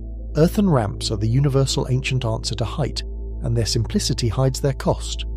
A ramp converts lifting into hauling, at the cost of massive earth moving and constant maintenance. The longer the ramp, the gentler the slope, but the greater the volume of fill required. Every metre of rise demands many metres of run, and those metres must be built and kept intact. When the ramp is temporary, its disappearance can erase a major part of the construction story. In the Andes, ramps must also survive rain and runoff, which can cut channels overnight. That means retaining edges, drainage, and repeated resurfacing to keep the slope usable. A small gully can become a trap for a sledge runner, twisting the load and stressing ropes. Good drainage is not a modern obsession here, but a prerequisite for keeping work moving. The mountain teaches builders to think like water, because water will exploit every weakness. Anchors matter as much as pullers, because control is the difference between transport and disaster. Posts, boulders, and built anchor points can allow controlled hauling with capstan-like techniques, even without complex machinery. The idea is not speed, but incremental movement measured in short pulls. A secure anchor allows a team to rest without losing the position they fought to gain. In that pause, the stone is held in place by engineering, not by muscle. Now we move from Sacsayhuaman's walls to Ollantaytambo's blocks, where transport becomes the headline. The valley opens, the river cuts through, and the terraces climb like steps toward the sky. Here, large pink rhyolite stones were brought from across a river, and their colour stands out against the darker mountain. In bright sun, the rhyolite glows warm and granular, and the blocks look almost soft until you see their sharp corners. The blocks look like they belong where they are, which is exactly why the journey matters. The quarry lies on the opposite side and the route climbs to the construction zone. The problem is not only distance but the sequence of crossings and ascents. Each stage introduces a new risk, and risks compound when a block cannot be easily replaced. The landscape becomes a checklist of obstacles that must be solved in order. The river demands stability, the slope demands traction, and the final approach demands precision. A plausible workflow breaks the journey into stages because stages make problems manageable. Blocks move from quarry to riverbank, cross at a controlled point, then climb on prepared slopes to staging platforms. Staging is not a luxury, but a requirement, because ropes must be reset and teams must rotate. A multi-ton load does not forgive improvisation, especially on uneven ground. Even a small misalignment early can become a dangerous twist later when gravity starts to pull sideways. Crossing a river does not require a single dramatic lift, and drama is rarely efficient. It can mean seasonal low water, temporary causeways, or controlled ferrying on rafts designed for buoyant support. Rivers change with the calendar, and builders can exploit that predictability. A crossing planned for the dry season is a different engineering problem than one attempted at peak flow. The timing of a project can therefore be a tool as real as a hammerstone. Rafting heavy stone is difficult but not impossible in principle, and physics sets the terms. Buoyancy can carry mass if the platform is stable, the current is managed, and loading is gradual. A raft must displace enough water to support the stone, and it must resist tipping when the load shifts. Even a small tilt can turn a controlled crossing into a sudden capsize. The visual is easy to imagine: men on ropes, water pushing at logs, and a block that cannot swim. If rafting is rejected, builders still have options that depend on careful observation. They can shift the crossing point, use braided channels, or exploit natural shallows when the river is most negotiable. A river is not one uniform barrier, but a set of changing channels and banks. The best crossing may be upstream, where the flow splits and the depth drops. In that choice, geography becomes a collaborator, and the builders become readers of the landscape. On the far side, the climb demands traction and braking is often overlooked. A sledge can be hauled upward in short pulls, chocked at intervals, and re-anchored repeatedly. The team's rhythm becomes part of the machinery, with calls, pauses, and coordinated effort.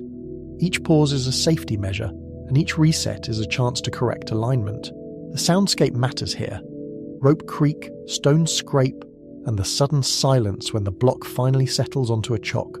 Staging platforms become essential, and their flatness is a kind of precision. They provide space for rest, rope resetting, and alignment checks, and they reduce the risk of runaway movement.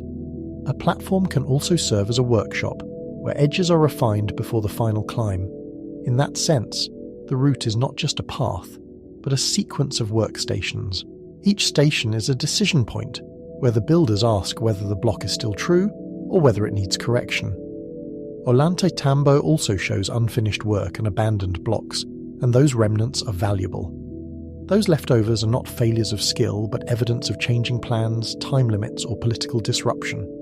A project can stop because leadership changes, or because labour is redirected to war or harvest. An abandoned block is a frozen moment, showing what was possible and what was interrupted. Tool marks remain on these stones like sentences left unfinished, inviting us to imagine the next step that never came. From here, we widen to Tiwanaku and Pumapunku near Lake Titicaca, where the stone vocabulary changes again. The air is colder, the plateau feels vast, and the horizon stretches in a way that makes structures look small. Yet the blocks themselves resist that scale, because their forms are deliberate and repeatable. Here the stones become modular, with repeating shapes that invite claims of machining. The site feels like a workshop scattered across a plain, as if the wind itself rearranged the pieces. Tiwanaku's setting is high and cold, and its materials are distinct in both texture and behaviour. Andesite and sandstone appear in different elements, implying different quarrying and working strategies. Andesite is tough and fine-grained, while sandstone can be easier to shape but more vulnerable to weathering. Choosing one over the other is not only aesthetic but functional. A dense andesite edge can hold a crisp corner longer, while sandstone can be cut faster for larger volumes. At Pumapunku, the famous H-shaped blocks repeat with striking similarity, and repetition changes the conversation. Right angles, flat faces, and consistent proportions suggest standardization beyond one-off fitting. A repeating block implies a system, and a system implies planning. The question becomes how that planning was implemented with the tools and measurements available. When you see several H-blocks aligned in a row, the mind naturally asks whether they were meant to be interchangeable. Some blocks show drilled holes and recessed channels, features that look familiar to modern eyes. The holes are often cited as proof of advanced tools, yet simple drilling systems can produce similar results. What matters is not the existence of a hole, but the marks it leaves. A hole can be made many ways, and each way leaves a different texture. The camera lingers on the rim, because the rim is where the method often reveals itself. A bow drill with abrasive slurry can cut stone slowly and cleanly, given enough time. The abrasive does the work, while the drill provides pressure and rotation. The drill's motion is repetitive, and the resulting hole can be surprisingly regular. If the slurry is refreshed and the pressure is controlled, the hole walls can appear smooth.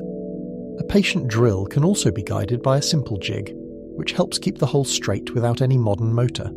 Stone saws with sand slurry can also create straight cuts, which can look like machine work. A softer blade can carry grit, and the grit can grind a groove that becomes a controlled plane. The cut is slow, but slowness is not the same as impossibility. Over long strokes, the groove deepens, and the surface becomes flatter through repeated passes. The physical cost is real, because every stroke is labour, and every stroke must stay aligned to avoid wandering. Right angles do not require steel squares, because geometry is older than metal. They can be generated with chords and practical geometry, using triangles and repeated checking against reference edges. A simple chord loop can create consistent lengths, and consistent lengths can create consistent angles. When builders check and recheck, they can approach a right angle closely enough for modular assembly. The underlying idea is simple. If you can repeat a unit, you can repeat an angle.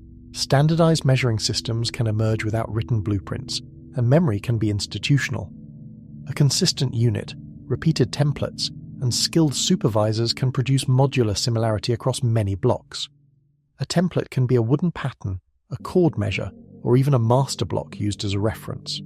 Standardization, in this context, is a social discipline enforced across a workforce. When the unit is shared, the work becomes scalable, and scaling is what monumental sites demand. Still, The machining claim persists because the surfaces look modern to the eye. The documentary keeps the focus on testable signatures, not impressions. A clean edge can be made by grinding, and a flat face can be achieved by persistent abrasion. The question is not whether it looks modern, but whether the surface preserves the story of its making. In archaeology, the story is often written in micrometers, not in myths. If a saw was used, you expect parallel striations and consistent curve patterns, even if they are faint. If pecking dominated, you expect pitted textures and irregular microtopography. Weathering can soften both signatures, but it rarely erases them completely. Under raking light, tiny grooves and pits can reappear like a hidden record. The stone becomes a document, and the angle of the sun becomes a way to read it. Both signatures can appear on different faces of the same block, and that mixture can be revealing. That can indicate a workflow where rough shaping is pecked. Then critical surfaces are ground flat. It can also indicate different teams working different stages, each with their own tools. A modular block may have one face meant to be seen, and another meant only to lock into place. The visible face carries prestige, while the hidden face carries function. Puma Punku also raises the question of assembly logic, because modules imply sequences. Modular blocks imply planned sequences, yet many pieces are displaced, broken, or incomplete. The site today is not a clean blueprint laid on the ground, but a scattered set of clues. The scattered state invites speculation, but it also demands caution. When pieces lie out of order, the temptation is to invent an order that flatters our expectations. That displacement complicates interpretation, because ruins are not snapshots of completion. Later stone robbing, seismic events, and site reuse can scramble original layouts, making reconstruction uncertain. A block moved in one century can be repurposed in another, and the new context can mislead. When we look at a fallen piece, we must ask whether it fell from where it was meant to be. The difference between collapse and relocation can be the difference between clarity and confusion. Chronology matters here more than in popular retellings, because the Andes is not one moment. Tiwanaku's main fluorescence predates the Inca, and its influence likely travelled through networks of trade and ritual. Ideas can move faster than armies, and styles can persist after a polity declines. When the Inca build later, they may be responding to a landscape already shaped by earlier sacred and political projects. The Andes is therefore a conversation across time, with stone as the medium. Dating relies on stratigraphy, radiocarbon from associated organic material, and typology of ceramics and architecture. Stone itself is hard to date directly, which leaves room for disagreement. A wall can be rebuilt on older foundations, and a later floor can cover an earlier phase. The timeline becomes a layered puzzle, where certainty is earned in small increments. Even a single charcoal fragment in the right layer can shift a narrative, but only if its context is secure. Uncertainties do not mean anything goes, and the documentary stays disciplined about that. They mean the timeline is probabilistic, and claims must match the best supported cultural layers. When a claim ignores stratigraphy or context, it becomes a story without anchors. The strongest explanations remain the ones that fit the physical record and the historical sequence together. Mystery can be honest, but it cannot be careless. The Andes record is not one civilization doing one impossible thing, and that is part of its power. It is multiple societies refining stone practice across centuries, sometimes inheriting sites, sometimes overwriting them. Techniques evolve, and so do the reasons for using them. A method that begins as practical can become symbolic, and a symbol can become an imperial signature. The craft becomes tradition, and tradition becomes identity. So why build this way at all, when simpler walls could stand for a time? Polygonal walls and modular temples are labour-intensive choices, and labour-intensive choices usually serve power and belief. They also serve memory, because a stone wall can outlast a dynasty. In a world where writing is limited, monumentality can become a durable form of record. The wall tells future generations that someone once had the capacity to command time, bodies, and materials. In Inca context, stonework signals imperial control, and control must be visible to be effective. It turns conquered landscapes into ordered statements, and it binds populations through organised labour obligations. Labour becomes a tax paid in time and effort, and the result becomes a public display of state capacity. A wall is therefore not only a barrier, but a message about who can command work at scale. The message is carved into the hillside, and it is hard to ignore. Sacred landscape is part of the design brief. and the Andes make sacredness hard to separate from geography. Mountains, springs, and horizon lines carry meaning, and walls can frame those meanings into daily experience. A doorway can align a view, and a terrace can direct movement toward a ritual point. Stone becomes a way to choreograph attention, guiding the eye and the body. When architecture directs where you stand and where you look, it also directs what you believe matters. Water management also hides inside monumental stone, and its importance is practical and symbolic. Terraces, channels, and fountains require durable joints, and tight fitting reduces leakage and erosion over time. Water is life in high valleys, and controlling it is a form of authority. When water flows through carved channels, it becomes a demonstration that order can be imposed on nature. The sound of running water in stone can be both irrigation and ritual, both utility and performance. Fortress logic and cosmological logic can coexist, and Sacsayhuaman invites both readings. Sacsayhuaman can be read as defense, as ceremony, and as a demonstration of Cusco's central authority. The same walls that resist attack can also define sacred space, separating the ordinary from the ritually charged. In that overlap, engineering and belief reinforce each other. The wall becomes a boundary in the landscape and a boundary in the mind. Social cohesion is an engineering resource, and it is often underestimated in modern retellings.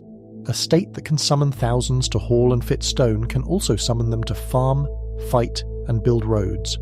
Coordination is a technology of its own, built from obligation, reciprocity, and supervision. When coordination is strong, the impossible becomes merely difficult. The most advanced tool in the Andes may have been the ability to organize human time.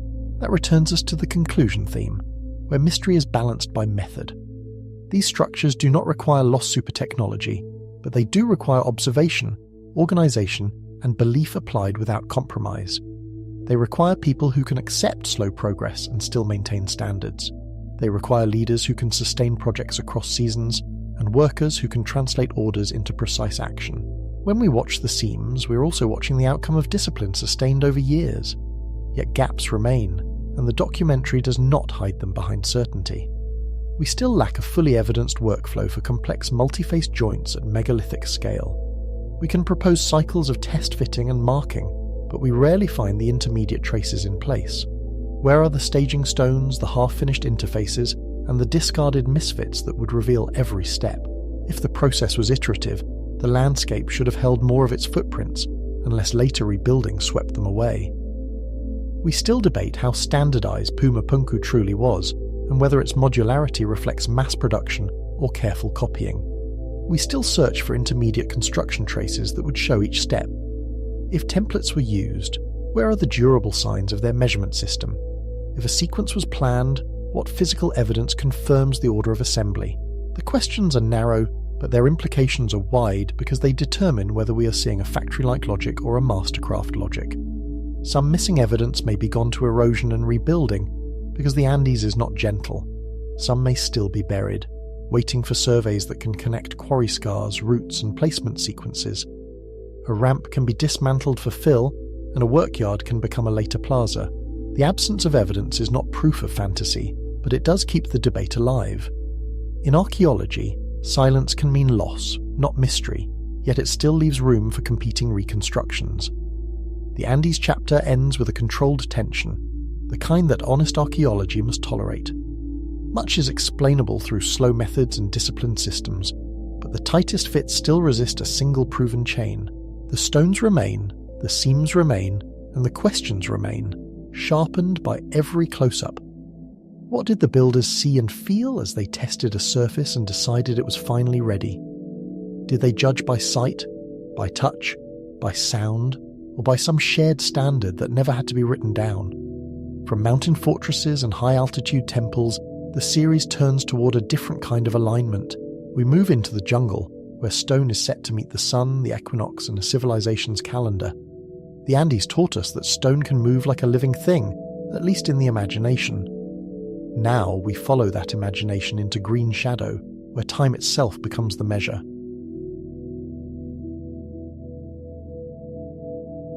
We leave the Andes' living walls and enter the jungle, where geometry hides under leaves. The air thickens, the horizon closes, and straight lines vanish behind vines that seem to erase human intention. The central question shifts from fitting stone to fitting time. How did builders without engines, cranes, or lasers lock calendars into architecture and keep it repeatable? In the high mountains, sightlines are long and edges are sharp, but the jungle is a soft mask. It swallows corners, rounds off platforms, and turns a causeway into a barely raised ribbon of earth. The jungle creates a paradox that misleads first-time visitors and early explorers. Dense vegetation can make a metropolis look like scattered ruins, even when roads and reservoirs still shape the ground. For centuries, scale was underestimated because the canopy edits the map. That misunderstanding has a history, and it shaped what outsiders thought they were seeing. Early accounts often described lost cities as isolated temples, as if civilization arrived in single monuments and then disappeared. Even careful surveyors struggled, because the ground is uneven and the vegetation is relentless. A mound can be a house platform, a terrace, or a natural rise, and the difference matters.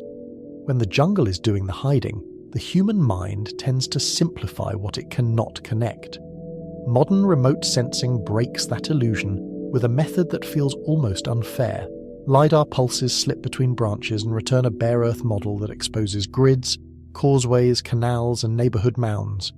Each pulse is timed, and the return signal becomes distance, then elevation, then a surface that can be shaded like a relief map.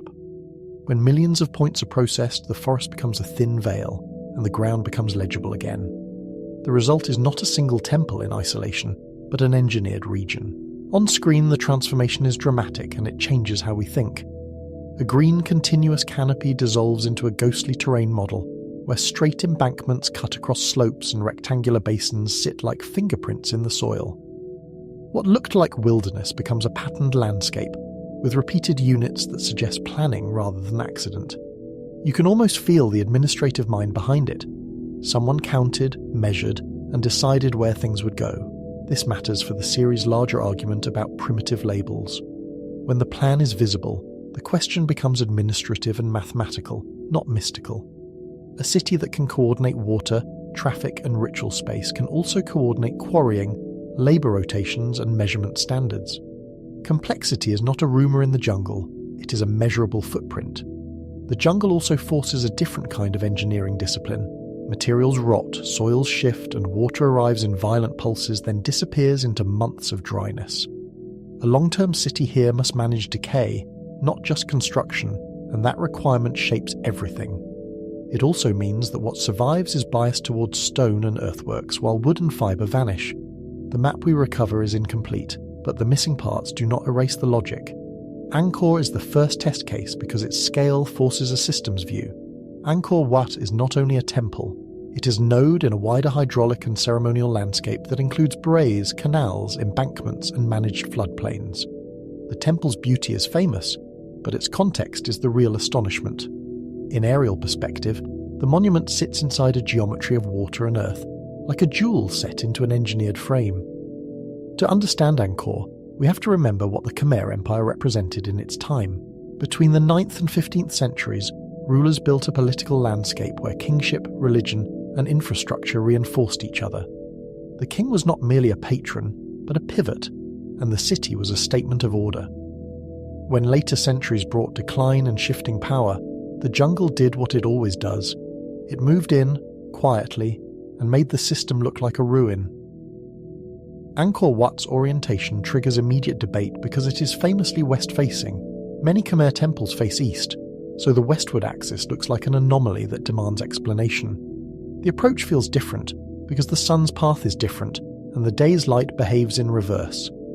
At dawn, the facade is cooler and subdued, and at sunset it ignites, as if the building is designed to receive the dying light. Some interpret it as funerary symbolism, others as a solar choice tied to specific horizons. The west is not a neutral direction in many traditions, and that is part of the intrigue. In some contexts it can suggest endings, ancestors, or the realm beyond, but symbolism alone is not proof. Architecture can be conservative in one place and experimental in another, especially when dynasties change. A west-facing plan can also be a political marker, a deliberate distinction from predecessors, or an attempt to anchor a new narrative. The question is not whether meaning exists, But which meaning was primary when the first stakes went into the ground? Archaeastronomy enters here as a measurable claim, not a poetic metaphor. Researchers test whether the main axis and key sightlines correspond to sunrise and sunset positions on solstices, equinoxes, or lunar standstills. The sky is a clock with predictable mechanics, and its geometry can be calculated backward. The alignments can be checked with horizon surveys, azimuth readings, and error ranges. Those measurements are more demanding than they sound in a jungle setting. The horizon is rarely a clean line, and even small hills or distant ridges can shift where the sun appears. Atmospheric refraction bends light near the horizon, and that bending changes with temperature and pressure. A careful survey must model the local horizon profile and estimate how much the atmosphere would have altered apparent positions. Precision is possible, but it is never effortless, and that nuance is part of responsible interpretation. Yet the data does not force a single story, and that is the tension. A west-facing plan can support multiple ritual programs across centuries of use. A match to a solar event can be intentional, but it can also be a byproduct of topography, pre-existing roads, or inherited sacred orientation. When a building is monumental, it attracts meanings like a magnet, and later generations can read new messages into old stone. We also have to remember that construction is a sequence, not a single act.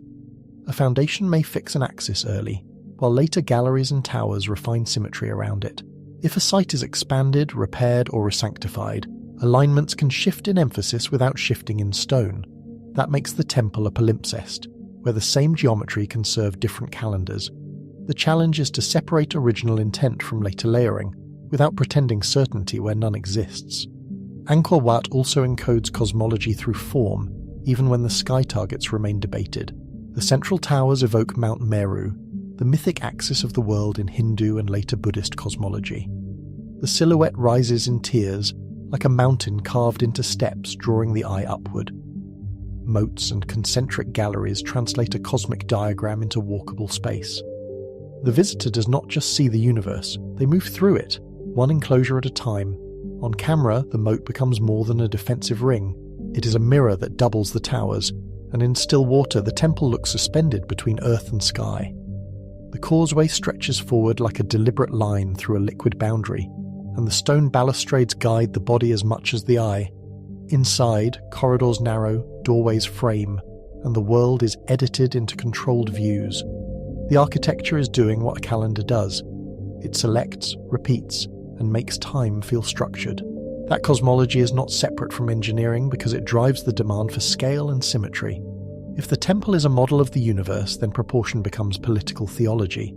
The plan must feel inevitable because it claims the king's rule is aligned with cosmic order. A crooked axis would not just be a mistake, it would be a crack in legitimacy. This is why measurement matters, even when the language used is mythic. The idea of a cosmic mountain also carries practical implications for construction. Vertical emphasis requires stable foundations, careful load paths, and consistent material quality. When towers rise in stacked levels, each level must distribute weight without causing differential settlement. In a monsoon climate, water infiltration can undermine masonry, so drainage becomes part of cosmology. The sacred mountain must also be a dry mountain, or the symbolism collapses into structural failure. Water is the second major engine of Angkor's power, and it is not only symbolic. Boreas store monsoon water, canals move it, and embankments regulate flow across seasons. The monsoon is generous, but it is also violent, and it arrives on a schedule that can be trusted only in broad terms. Hydraulic infrastructure stabilizes agriculture, supports population density, and buffers drought risk. In plain language, water management turns weather into surplus. The Boreas are especially striking because they look like lakes, but they behave like tools. Their edges are straight, their corners are deliberate, and their scale is hard to grasp from the ground. From above, they read like engineered rectangles laid onto the landscape, with embankments that stand as long linear monuments.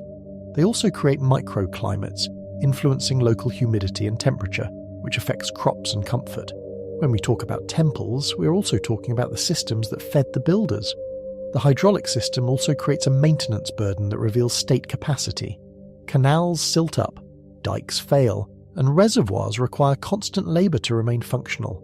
Silt is not an enemy you defeat once, It is an annual negotiation with gravity and rain.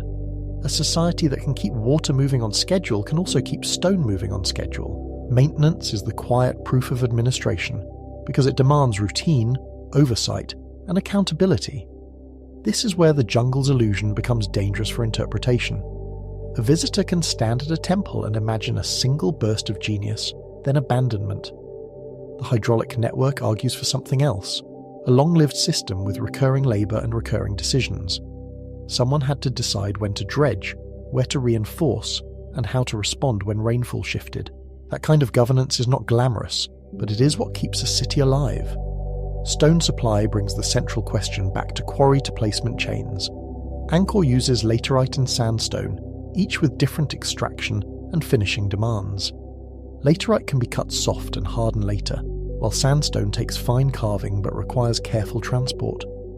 The material choice is not aesthetic alone, because it determines the workflow.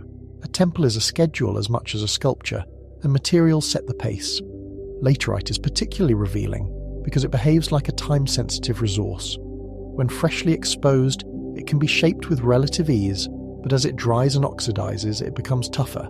That means quarrying and placement are linked, and delays can cost labor. Sandstone, by contrast, rewards patience, because it can be dressed precisely and carved into narrative reliefs. When we see laterite cores behind sandstone skins, we are seeing an optimization strategy, not a compromise. Quarry logistics at Angkor are a problem of distance, volume, and consistency. Blocks must be extracted, rough-shaped, moved by water and road, then finished to meet tight joints and repeating dimensions. Transport is not just hauling, it is protecting edges and preventing fractures that waste effort. The scale implies staging yards, inventory control, and standardized modules. Even without written spreadsheets, a system can exist as routine, and routine can be enforced by supervisors. The landscape itself becomes part of the transport machine. Waterways can carry heavy loads with less friction than roads, especially in flat terrain. During wet seasons, canals can become highways for stone, while in dry seasons the same routes might be impassable. That means the building calendar is tied to the climate calendar, and planning must anticipate both. The temple is therefore synchronized with the monsoon, not merely built in spite of it. Module-based design is the quiet technology that makes mega-building scalable. When dimensions repeat, teams can work in parallel and errors can be detected early.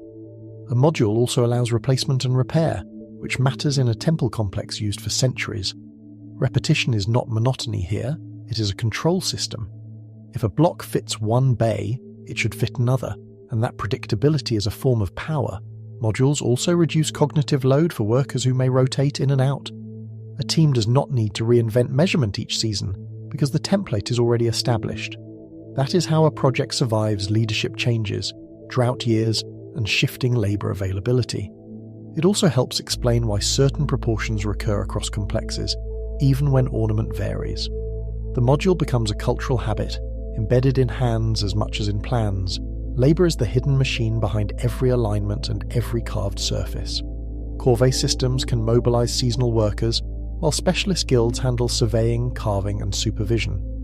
Administration turns manpower into predictable throughput, and throughput is what makes precision sustainable. A single master builder cannot move a mountain of stone, but a well-timed workforce can. The calendar that the temple encodes may also be the calendar that organised its construction. Specialisation matters because not all tasks tolerate the same error. Quarrying can accept rough tolerances early, but final dressing and jointing demand precision. Surveying requires consistent reference points, whether they are sighting poles, chords, or marked baselines. Carving requires knowledge of stone grain, tool angles, and sequence, because one wrong strike can ruin a face. When we admire a finished relief, we're also seeing training, hierarchy, and quality control. Ankor's unresolved questions are therefore not about capability, but about priorities. Which alignments were primary design drivers, and which were later interpretations layered onto a flexible sacred plan? How much was centrally dictated, and how much was local tradition repeated until it became standard? The most honest answer may be that different parts of the system had different degrees of central control. A king can decree a temple, but 1,000 craftsmen still decide how to execute it. From Southeast Asia, the chapter pivots to Mesoamerica, where jungle and limestone create a different kind of astronomical architecture. Here, the sky is not only observed, it is performed through light, shadow, and movement across stepped geometry. The atmosphere feels different, and the stone feels different, but the underlying logic is familiar. Builders turn the heavens into a schedule, then turn the schedule into a place. In the Yucatan, the land is porous, and water hides underground in cenotes and caves. That changes what infrastructure looks like, because reservoirs are not always visible on the surface. Limestone platforms rise from relatively flat terrain, making their silhouettes readable from far away. A pyramid becomes a horizon marker, and a plaza becomes a viewing instrument. The jungle still presses in, but the geometry pushes back with sharp edges. Chichen Itza provides the most famous example because it turns an equinox into a spectacle. On specific days, sunlight and the pyramid's stair-step edges create a shifting pattern that resembles a serpent descending the balustrade. The effect is geometric, not supernatural, and it depends on careful angle control. As the sun lowers, triangular shadows appear like scales, sliding down in sequence. The stone becomes a screen, and the day becomes a moving image. The visual mechanism is simple in concept, but demanding in execution. Each terrace creates an edge, and each edge casts a shadow whose length depends on solar altitude. The balustrade provides a continuous plane where those shadows can connect into a recognizable pattern. If angles are off by even small amounts, the triangles blur or break, and the illusion loses coherence.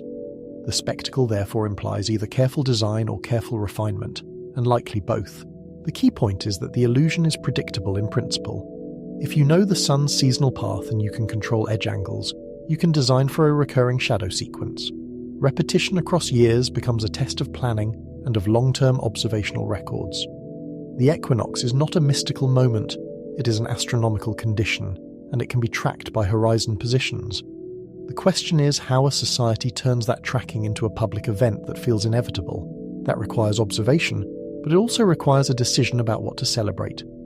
Many days can be marked in a solar year, and different societies choose different anchors. An equinox spectacle suggests a concern with balance and transition, but it may also reflect political timing. A public calendar event gathers people, focuses attention, and creates a shared sense of order. When shadow becomes ceremony, the sky becomes a tool of cohesion. But authenticity debates complicate the claim, and the documentary must hold both truths.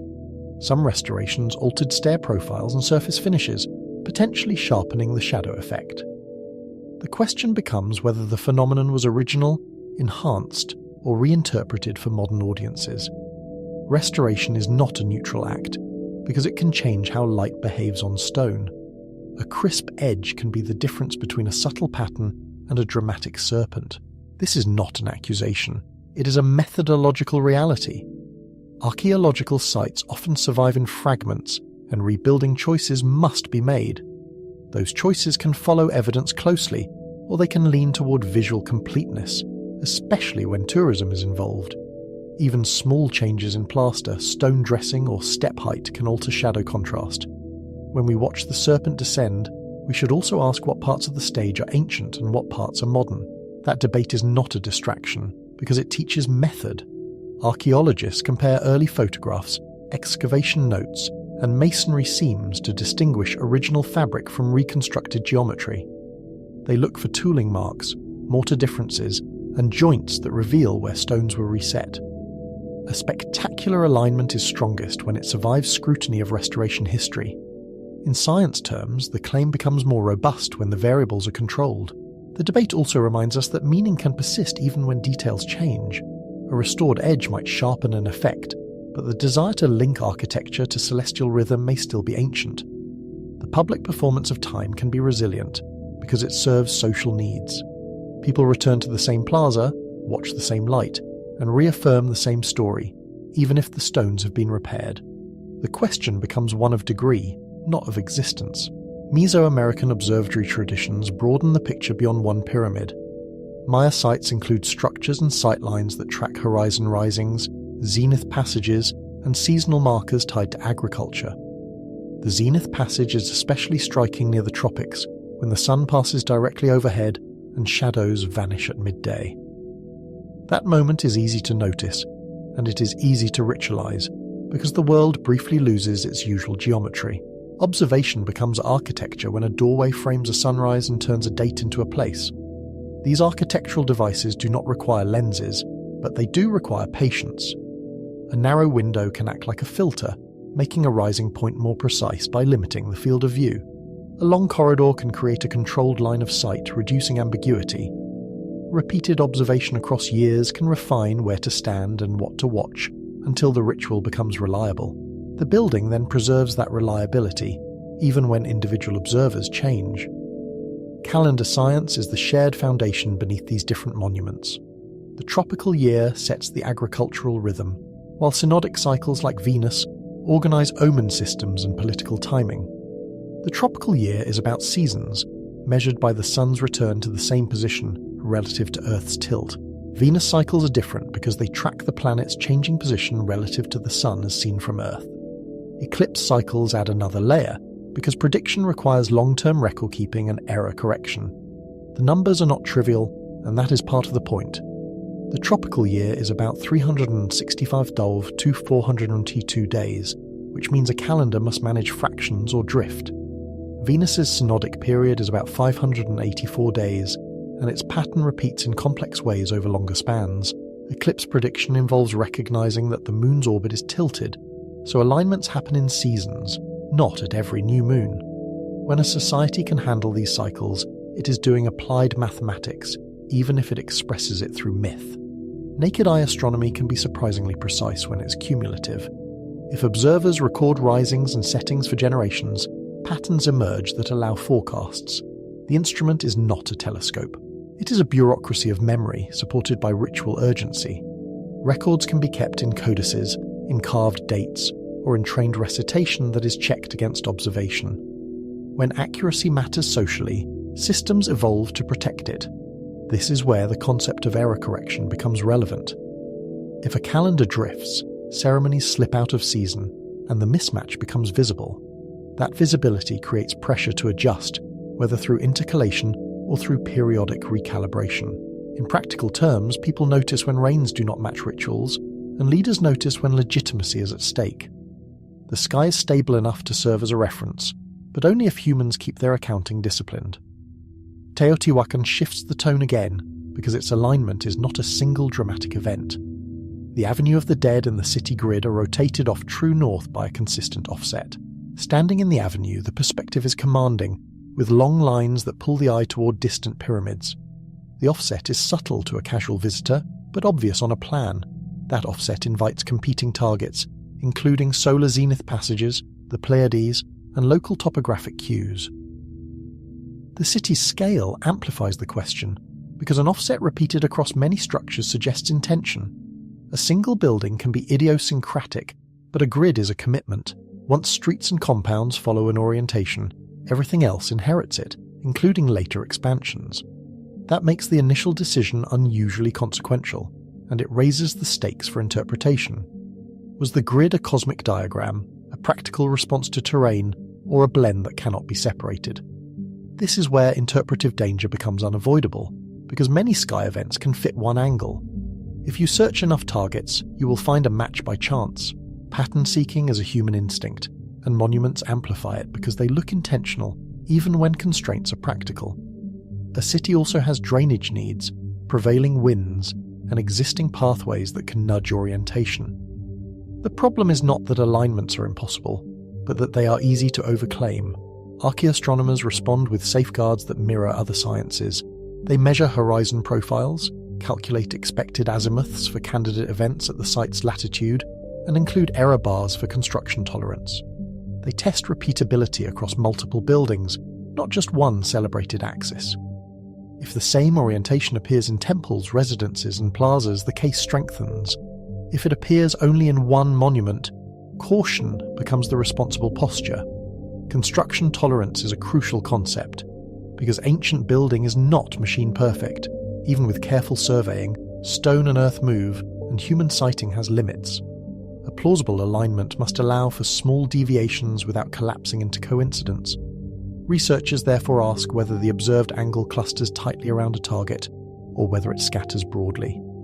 A tight cluster suggests a standard, while a broad scatter suggests flexibility or multiple influences. Statistics also matter, even when the public rarely hears about them. A single alignment can be coincidence, but a distribution of alignments clustered around the same target is harder to dismiss. Researchers compare observed orientations to random models to estimate significance. They ask what the probability would be if builders chose orientations without astronomical intent. When the probability is low, the argument becomes stronger, though it still does not prove meaning. Statistical significance is not the same as cultural significance, and that distinction matters. A city could align to a solar event because it is easy to observe, not because it is the deepest symbol. Conversely, a powerful symbol might be expressed in art and ritual rather than in azimuths. The best interpretations therefore combine measurement with context, and context with humility. The goal is not to win a debate, but to understand how a society thought with stone. Textual corroboration can strengthen claims when it exists, but it is uneven across regions. Maya inscriptions and later ethno-historic sources can mention calendar rituals and celestial deities. Those texts can tie dates to events, showing that timekeeping mattered politically. Angkor's inscriptions and iconography can imply cosmological intent, even when they do not specify azimuths. When texts are silent, architecture must speak more loudly, but it also becomes easier to mishear. Even where texts exist, they can be selective. Inscriptions often celebrate victories, dedications, and dynastic continuity, not technical procedures. A king might commission a temple without recording the survey method that set its axis. That silence is not evidence of absence, but it forces us to infer. The documentary therefore treats texts as anchors, not as complete explanations. They narrow the range of plausible meanings, but they rarely close the case. Still, the documentary keeps the line between evidence and interpretation visible. An alignment can be measurable and still ambiguous in meaning. A temple can face west for cosmology, for processional logic, for water management, or for all at once. Human decisions are rarely single cause, especially in complex states.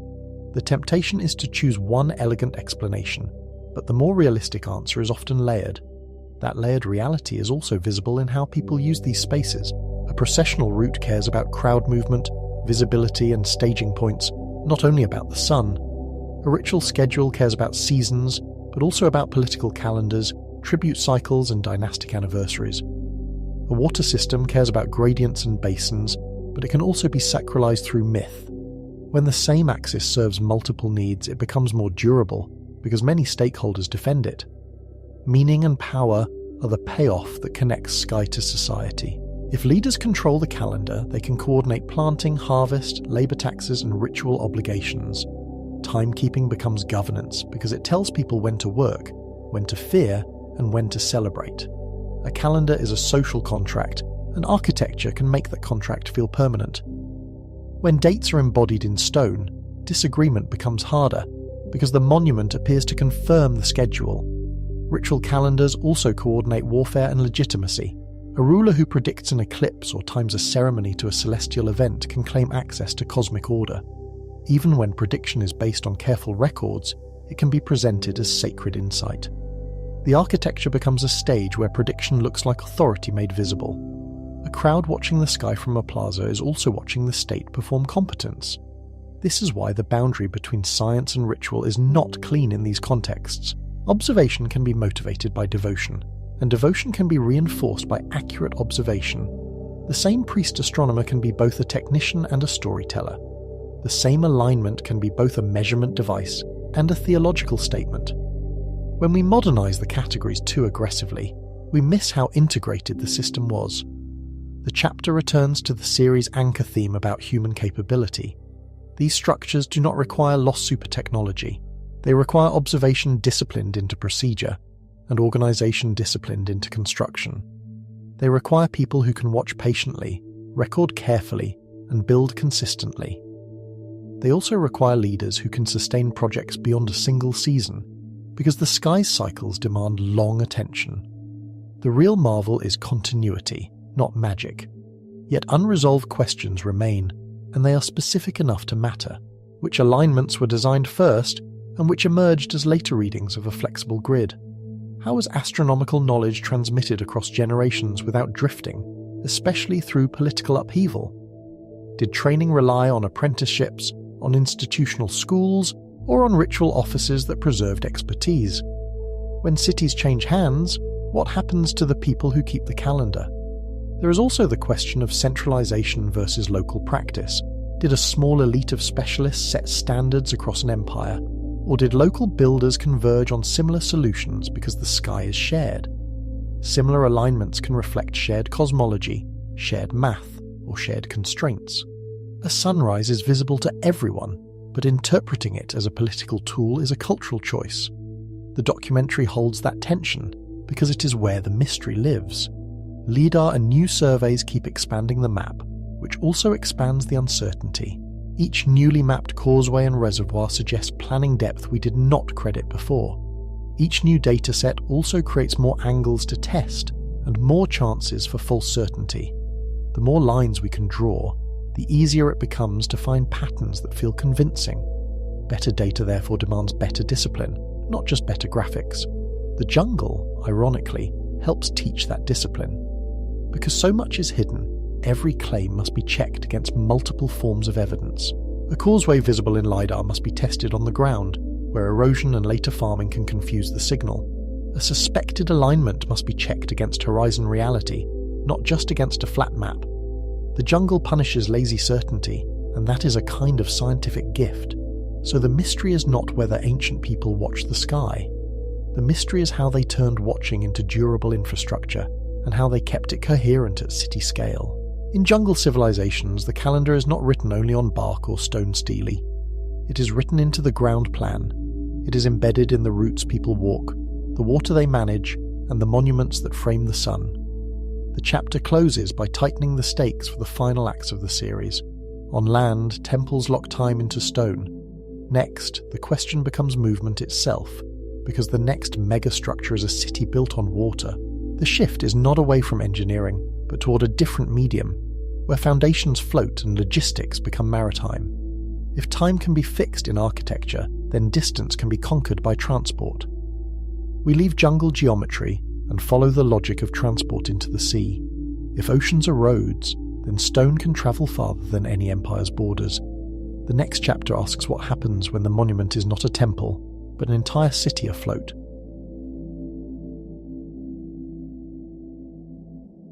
We leave jungle geometry and follow the logic of transport into the sea, where every decision is measured in buoyancy, fatigue, and the thin tolerance of weather.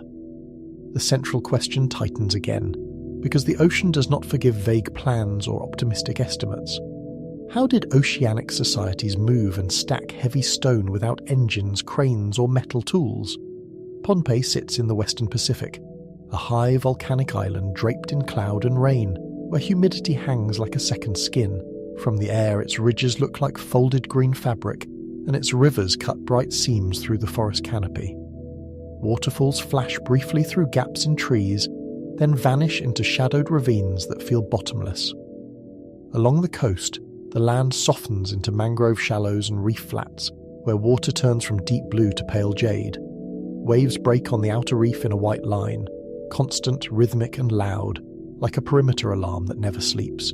Offshore, Madol spreads across the lagoon edge, built as a grid that resists the organic shapes of nature and the usual drift of settlement. Artificial islets sit in rows, separated by straight canals that behave like streets, even when the tide slides in and out. In the morning light, the canals read as dark corridors, while the islets glow with sunlit stone and vegetation. Even before we understand function, we recognize intent, and intent is the first sign of organized power. From above, the plan looks deliberate rather than accidental settlement drift, and that impression matters for everything that follows. The islets are not natural sandbars shaped by storms, then casually occupied as convenient ground. They are engineered platforms, faced and filled, then stabilized against tide and surge with materials chosen for endurance. The lagoon becomes a construction site, and the sea becomes part of the architecture, not merely its boundary. A grid on water is a statement, because water normally erases straight lines and punishes sharp corners. Tides push and pull, currents bend around obstacles, and storms rearrange the shoreline without asking permission or offering explanations. Yet here the canals keep their direction, and the eyelets keep their edges through seasons of pressure. The geometry implies maintenance, and maintenance implies authority. Someone had to command labour long after the first stones were placed. Nan Madol's walls are made from basalt columns stacked like timber, and the resemblance is so strong it can mislead the eye. The stones are long, prismatic, and naturally jointed into near-parallel sides, so they behave like beams even when nobody cuts them. The effect is a city built from geological logs, not carved blocks, and that difference changes the engineering story. In close-up, the column faces show subtle ridges and cooling textures, like frozen flow lines that still remember heat. This is where material science becomes the first clue, because the stone itself explains part of the method and part of the constraint. Basalt columns form when lava cools and contracts, and contraction is not gentle or evenly distributed. As the rock loses heat, it shrinks, and the stress has to go somewhere inside the solidifying mass. Shrinkage creates fractures that propagate downward and inward, producing columnar joints with polygonal cross-sections. The polygons are often hexagons, but nature does not promise perfect symmetry, and builders could not order custom sizes. Some columns are 5-sided, some 7, and some twist slightly along their length, like a slow spiral. The fractures tend to meet at angles that minimize energy, which is why the pattern repeats so efficiently across a flow. In plain terms, the lava cracks like drying mud, only on a monumental scale that turns cooling physics into architecture. Cooling rate matters, and it helps explain why columns vary across the site and across potential quarry sources. Slow cooling can produce larger columns with thicker diameters, while faster cooling tends to make narrower ones that break more easily. Water, air, and surrounding rock control that cooling, so a single flow can generate multiple column sizes in different zones. When we see variability at Nan Madol, we may be seeing the signature of different lava bodies, not just different builders. The geometry is natural, but the mass is not negotiable, and physics becomes the second clue that refuses mythology. Basalt density is roughly 3,000 kilograms per cubic meter, which means it packs weight into every handspan and punishes every miscalculation. A single column segment can weigh hundreds of kilograms, and many weigh several tons depending on length and diameter.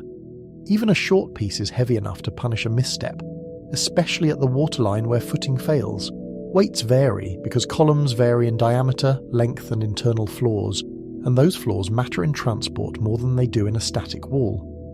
Some pieces are short and manageable by teams using levers and rollers, especially if the ground is prepared and the route is straight. Others are long and heavy enough to demand specialized transport and controlled placement, because bending stress can snap the mid-haul. A hidden crack can turn a confident pull into a sudden fracture, and fracture turns labor into waste. Columnar basalt is transportable in shape, yet punishing in bulk, and that combination is rare in monumental building materials. It is easier to stack than irregular boulders, because the sides meet and the courses can lock with predictable contact. It is harder to move than most timber, and it punishes mistakes with sinking and breakage, especially when dropped. The builders inherited a gift from geology, but they paid for it in labour, planning, and constant risk. The logistical mystery is not one heroic lift, and it is not one legendary voyage that solves everything in a single scene. It is repeated movement across water, again and again, until a city takes shape through accumulation and routine. The question becomes throughput because monuments are built by schedules even when nobody writes them down. How many columns per day could a society realistically deliver, and for how many years could it sustain that pace? Quarries on Pohnpei exist, but linking specific walls to specific sources stays contested, and the debate is not trivial or merely academic. Some basalt outcrops sit inland, some near coasts, and some across difficult terrain where rivers and ridges interrupt direct travel. The distance is not always large, but the route is complex, and complexity eats time. A kilometre through mangrove mud can be harder than 10 kilometres on calm water, because every step sinks and every pull drags. Basalt does not behave like a loose resource you simply pick up and carry away, because extraction is already a form of engineering. Extracting columns can mean prying them from a flow front, breaking them along existing joints, and selecting pieces that will survive transport without shattering. Without metal wedges, builders can still exploit natural fractures using wooden wedges, water swelling, and persistent leverage that turns patience into force. The work is slow, and the stone decides the pace, because it breaks where it wants. Every route includes friction on land and buoyancy on water, and both impose different kinds of failure that shape the entire system. Land hauling requires sledges, rollers, or dragging on prepared tracks that reduce ground resistance and prevent sudden stops. Water hauling requires stable platforms that resist tipping when the load shifts, because a rolling column can flip a craft. The moment the stone moves from earth to water, the risk changes character, and the crew must change tactics. The lagoon is shallow, reef-fringed and tide-driven, which makes it feel like a living machine with valves and narrow passages. Navigation is not open ocean sailing, but it is not simple paddling either, because heavy loads turn every turn into a problem. A loaded raft must thread coral heads, channels, and changing water levels, while wind adds sideways pressure. In bright sun, the reef shows as pale scars under the surface, and the safe water becomes a narrow ribbon that demands attention. A canal grid implies that water movement was part of the design, not an afterthought added after the monuments rose. Canals allow transport inside the complex, not just around it, and they also create predictable approach lines. They control access, forcing arrivals into narrow corridors and timed routes where watchers can see and respond. The city is engineered to be approached in a certain way, at a certain speed, with no casual shortcuts. Basalt columns are sometimes described as stone logs, and the metaphor matters because it suggests technique and reveals limits. Logs can be bundled, lashed and balanced across floats, and their buoyancy forgives small errors. Stone logs can be treated similarly, but their weight pushes every design to the edge, where a mistake becomes catastrophe. The same shape invites the same method, yet the material changes the margin for error, and the margin is where lives are lost.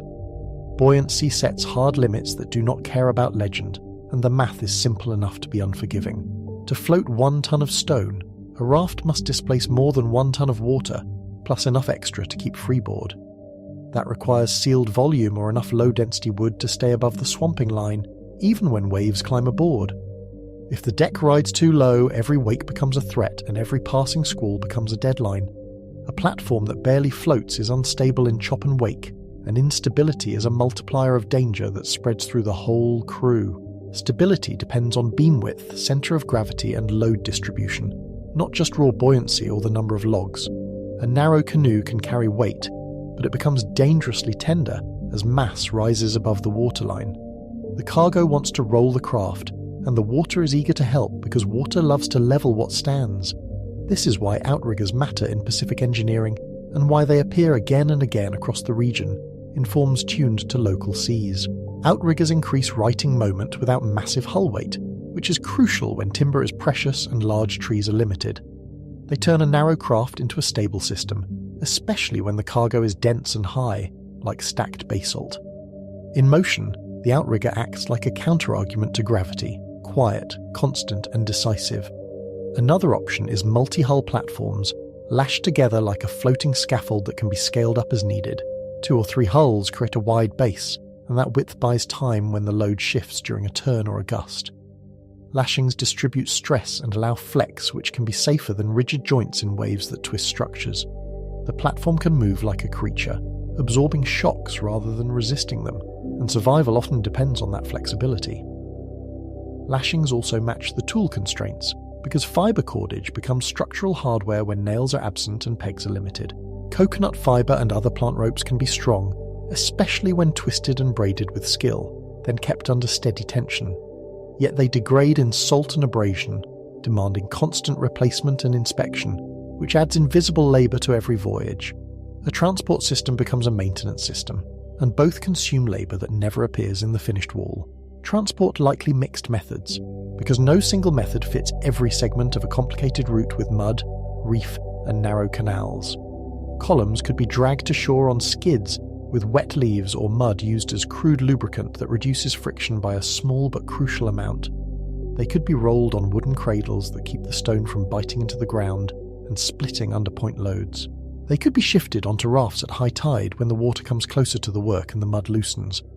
That transfer moment, sure to float, is where accidents concentrate, because it is a boundary between 2 physical worlds.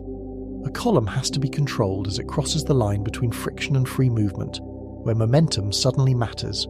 Too fast, and it slams into the hull or snaps lashings, turning a controlled slide into a violent impact. Too slow, and it sinks into mud, becoming a dead weight that must be dug out, while tides rise and fall around it. Tidal windows are not a detail, they are the schedule, and the schedule is the hidden architecture behind every surviving wall. High tide increases draft and reduces reef strikes, letting a loaded platform clear obstacles that would otherwise catch and tear. Low tide exposes hazards and can strand a loaded platform, turning a transport attempt into a salvage crisis that consumes days. In a place like this, the moon becomes part of project management, and lunar rhythm becomes a construction calendar. Reef navigation also forces route knowledge that is local and precise, and it cannot be improvised at scale without paying in broken wood. A safe channel can be a few meters wide, and it can shift with storms and sediment that rearrange the lagoon floor. A wrong turn can wedge a raft on coral, where waves and leverage can snap lashings and crack columns.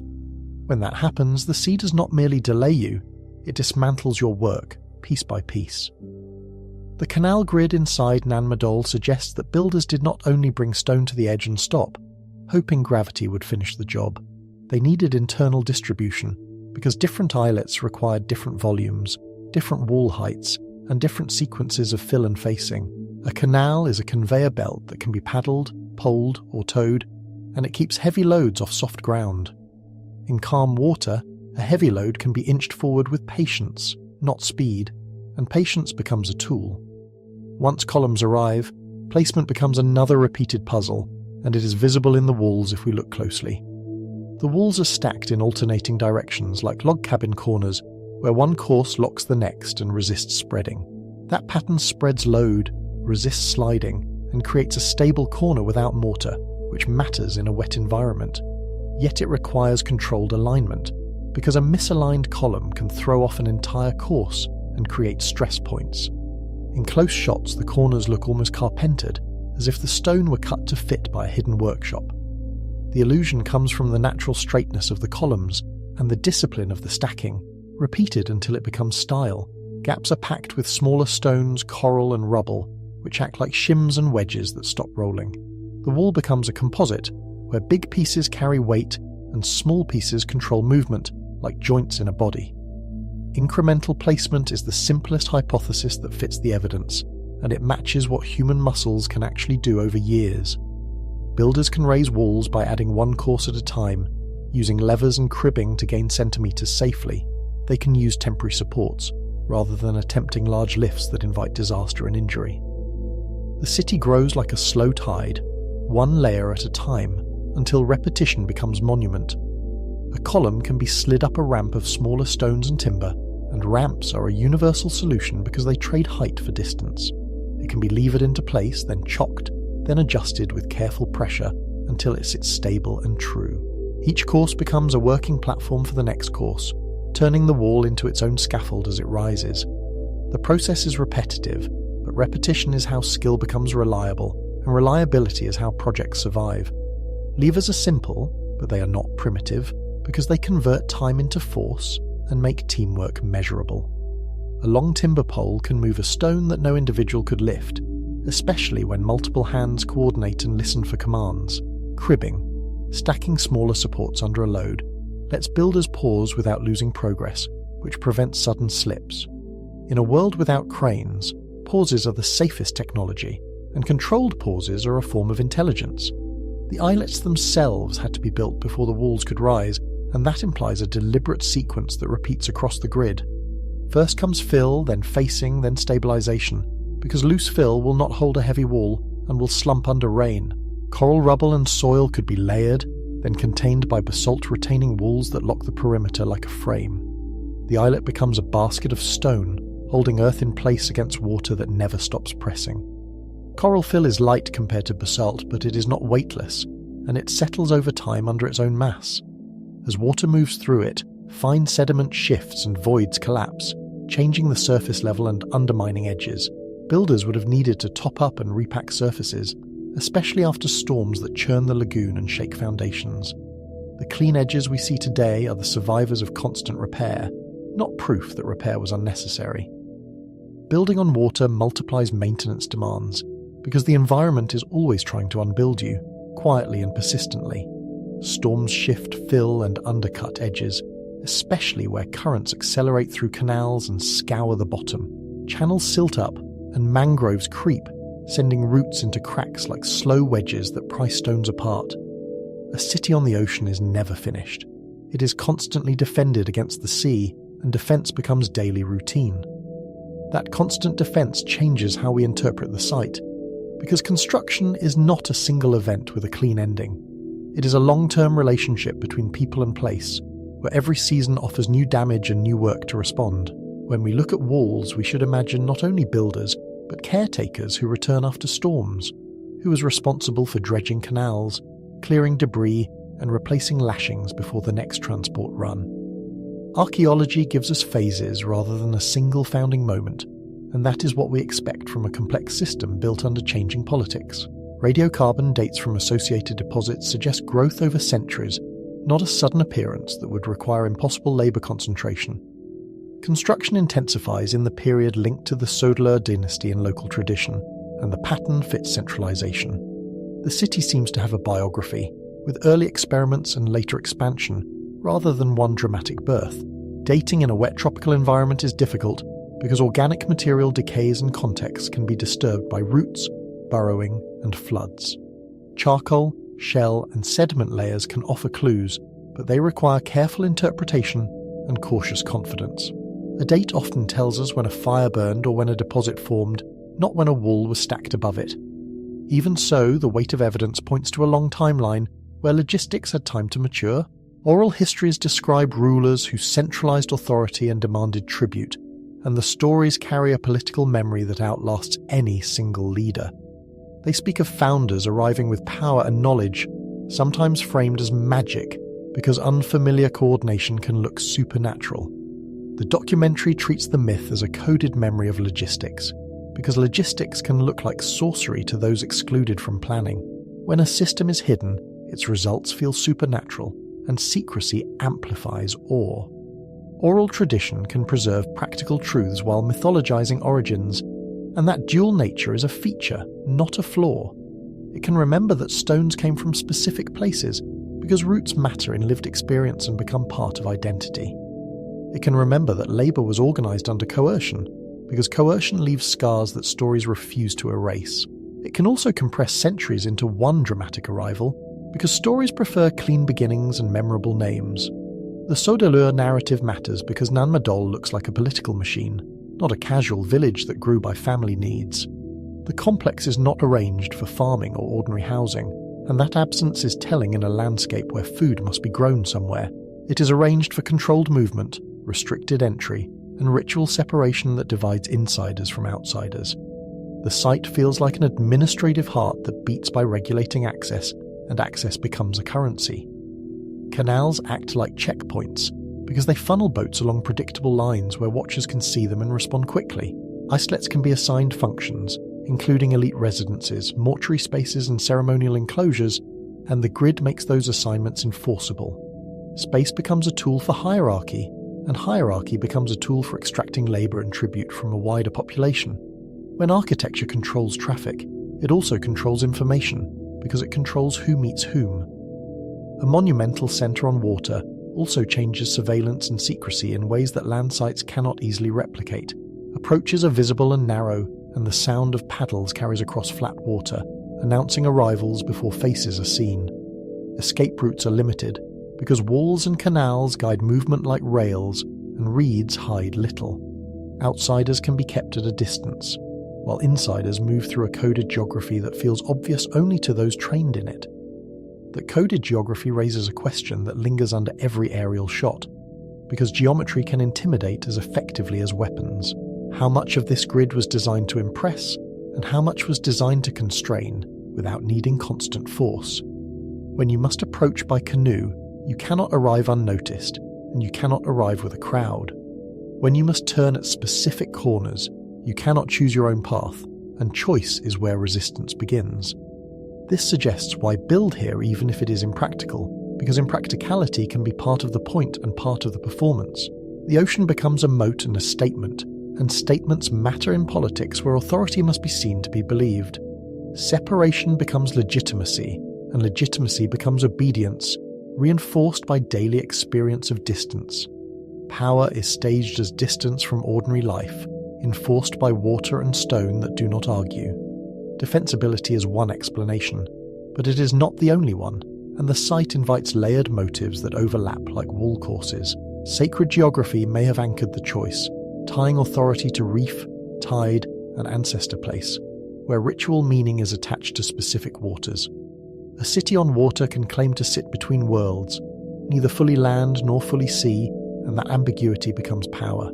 That liminal position can be turned into ritual authority, because people fear what feels in between.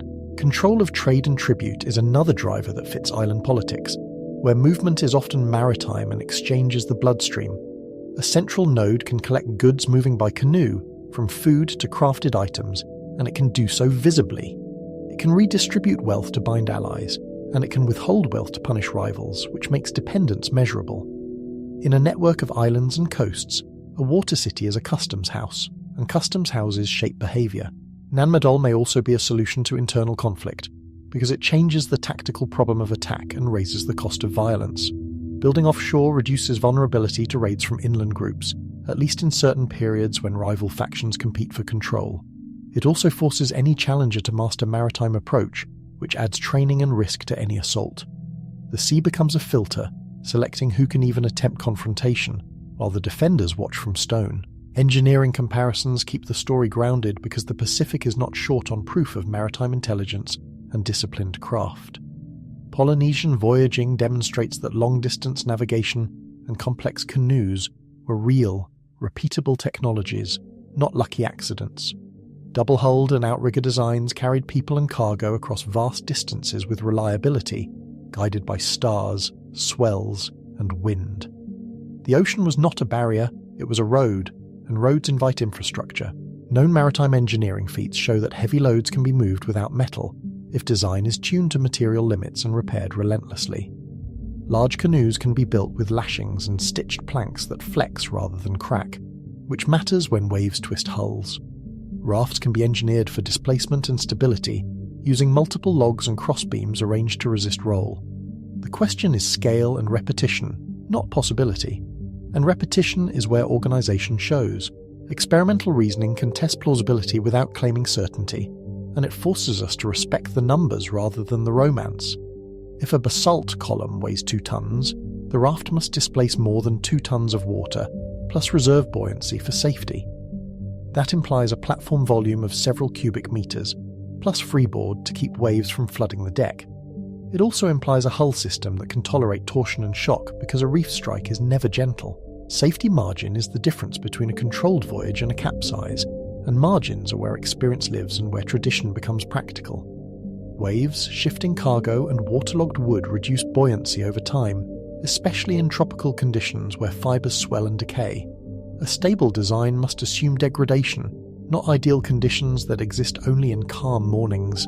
In practice, the builders would likely prefer multiple smaller loads over one risky giant, because catastrophe is expensive. Workforce scale becomes part of the physics, because human power is the engine, and coordination is the transmission that turns effort into motion.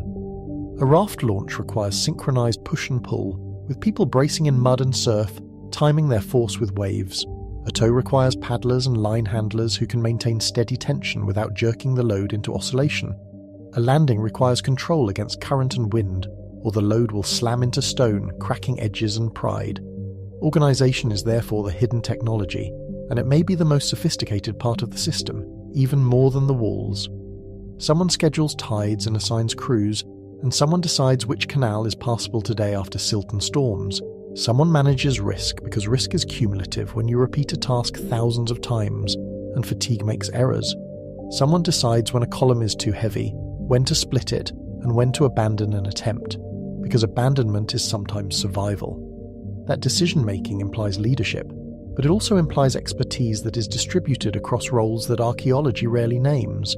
Navigators read watercolour and ripple patterns to avoid coral heads, and they notice subtle changes that outsiders miss. Builders read stone grain and fracture lines to predict failure, and they choose pieces that will not snap under bending. Rope makers understand twist, fibre quality and wear, because a weak lashing can kill, and death changes compliance. This is why Nan Madol is a climax chapter for the series, because it forces a shift in perspective about what counts as engineering. The monument is not only massive, it is maritime, and maritime work is different work with different failure modes. It demands that we treat the ocean as an engineered medium, not an empty backdrop between places. The water is part of the machine, and the builders or its operators reading it like a tool. Yet disputes remain, and they are specific enough to keep the mystery alive without inviting fantasy. Exact quarry sites for particular walls are not fully resolved, and sourcing basalt can be complicated by similar-looking flows across the island. Construction sequencing across islets is debated, because different islets may have been built, rebuilt, and repurposed as politics shifted. The peak labour force is estimated, but not pinned down, because labour leaves few direct traces in stone.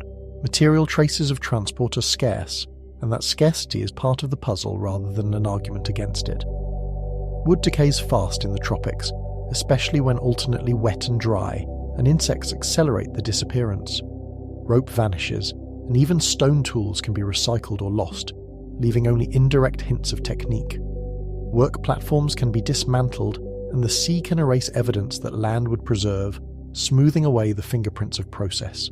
Archaeologists also debate whether some stones were moved by short hops rather than long hauls, and the logic is compelling in a reef environment. A column could be shifted along the coast, then across the lagoon, using multiple staging points that reduce exposure to risk.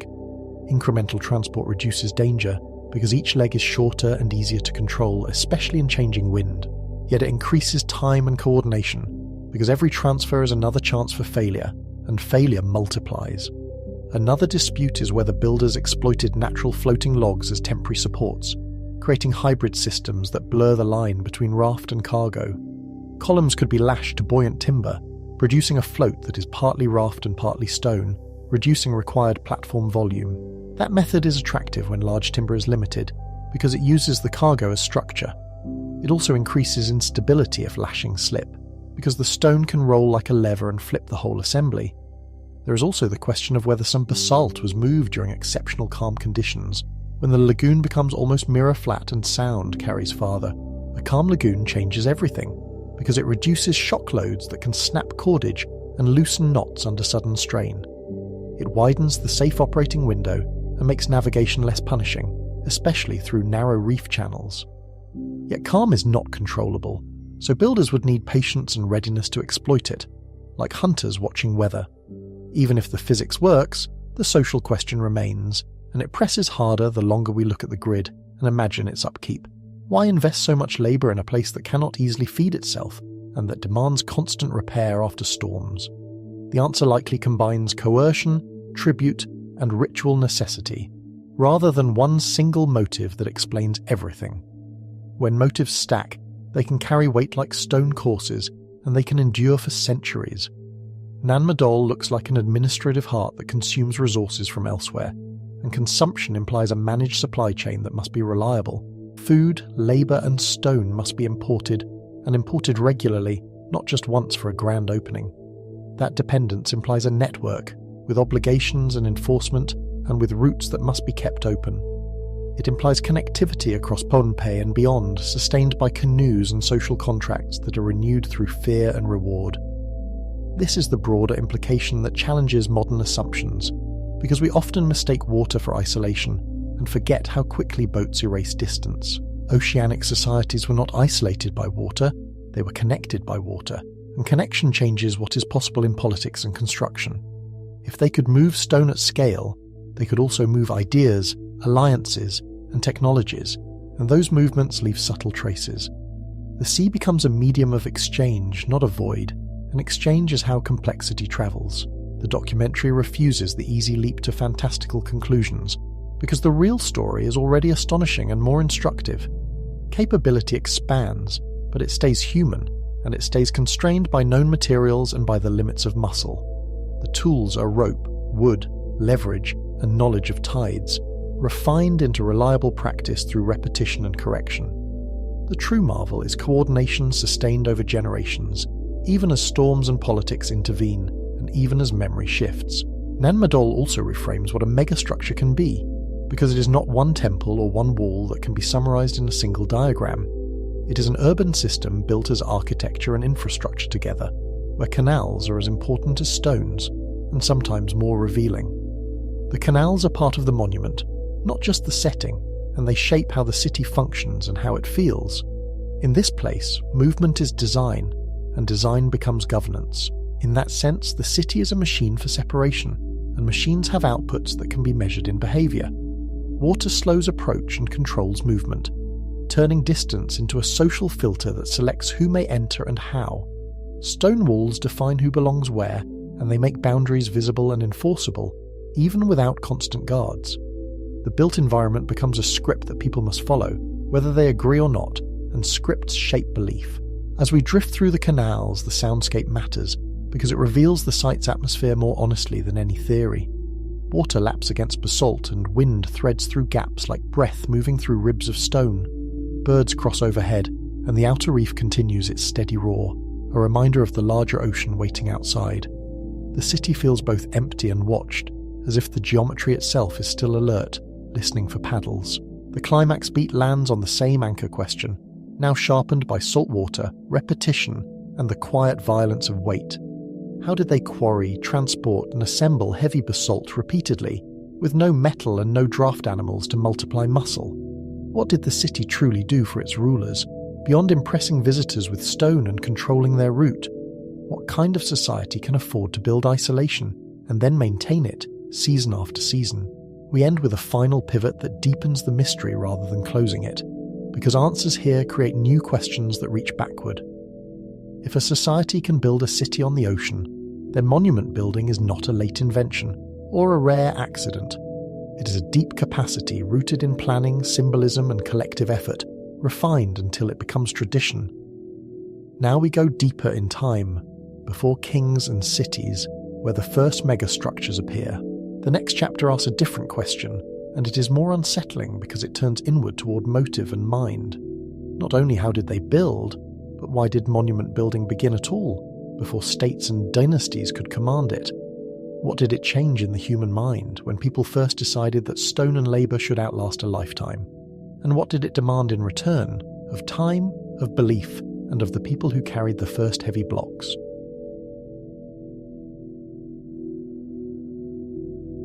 Now we go deeper in time, before kings and cities, where the first megastructures appear. The camera pulls back across a dry, wind-brushed plateau and then drops toward a limestone ridge in southeastern Anatolia.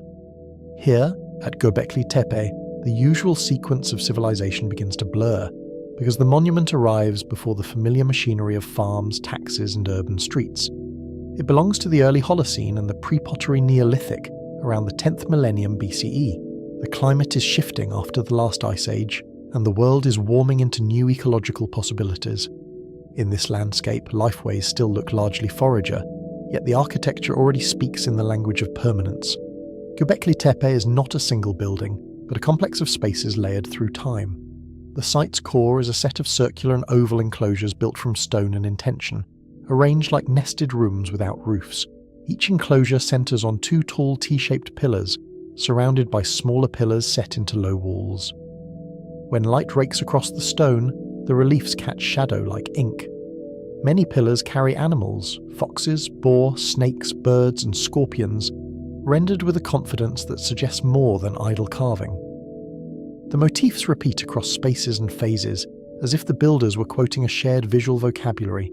The scale is monumental, with pillars weighing many tons and standing several meters high, and the effect is immediate.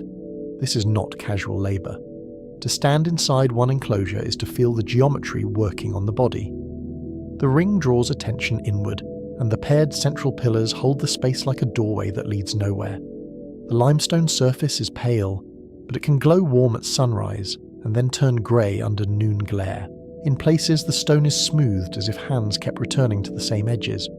Even the gaps between pillars feel measured, as though movement and gathering were anticipated. What kind of meeting requires this much planning, and why does it arrive so early? Those facts force the central question into a new frame.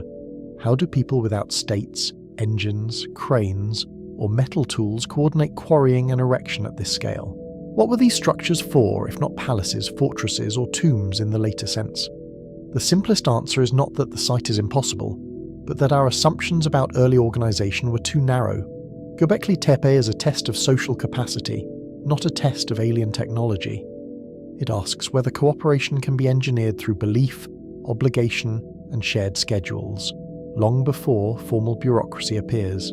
Dating is the first constraint that keeps the story honest, because wonder needs a timeline. Stone itself cannot be radiocarbon dated, because radiocarbon measures once living carbon, not mineral. Archaeologists date associated organic materials, including charcoal, bone and plant remains in fill and occupation layers. They also examine how those materials sit in the ground, because context is the difference between evidence and noise. Stratigraphy matters, because a date is only as good as the layer that holds it in place. When a sample moves, the date can remain accurate while the story becomes wrong. The site also has complex histories of backfilling, disturbance, and later activity that can mix materials. Burrowing animals, root action, and later human reuse can all shift small fragments across boundaries. That is why the timeline is anchored by multiple samples, multiple labs, and careful phase modelling. Researchers look for clusters of dates that agree, and they test whether outliers can be explained by intrusion. Bayesian modelling can tighten ranges by combining stratigraphic order with radiocarbon probabilities, turning scattered measurements into a coherent sequence. Even then, the timeline remains a window, not a timestamp. Even with good dates, reconstruction is hard because the architecture was altered and intentionally buried. Some enclosures were filled with rubble, broken stone and occupational debris, then built over in later phases. That burial can preserve surfaces, but it also complicates interpretation of final use and abandonment. We're often dating episodes of burning, feasting or dumping, not the exact day a pillar was raised. The result is a robust general window with uncertain microsequences inside it. The site becomes a palimpsest, where each new act of building partially erases the last. Engineering comes next because the stone still had to move, and physics does not negotiate. The bedrock is limestone, and limestone can be quarried with stone tools using pecking, pounding, and abrasion. Quarry faces near the site show extraction scars and unfinished elements that imply local sourcing. In some areas, you can still see the negative shapes where blocks were freed, like missing teeth in the ridge. Without metal chisels, workers can still cut channels, exploit natural bedding planes, and wedge blocks free. Wooden wedges can swell with water and widen cracks, turning time into force. The toolkit is simple in material, but complex in skill and planning. Flint and other hard stones can be shaped into picks, adze and scrapers, and their edges can be renewed by careful knapping. Hammerstones can deliver controlled impacts, and repeated blows can gradually lower a surface with surprising precision. Abrasion with sand and water can smooth limestone, especially when the goal is a clean plane rather than a sharp edge. In experimental archaeology, similar methods can produce straight cuts and consistent depths, although the labour cost is high. That cost is part of the point because it implies commitment, not improvisation.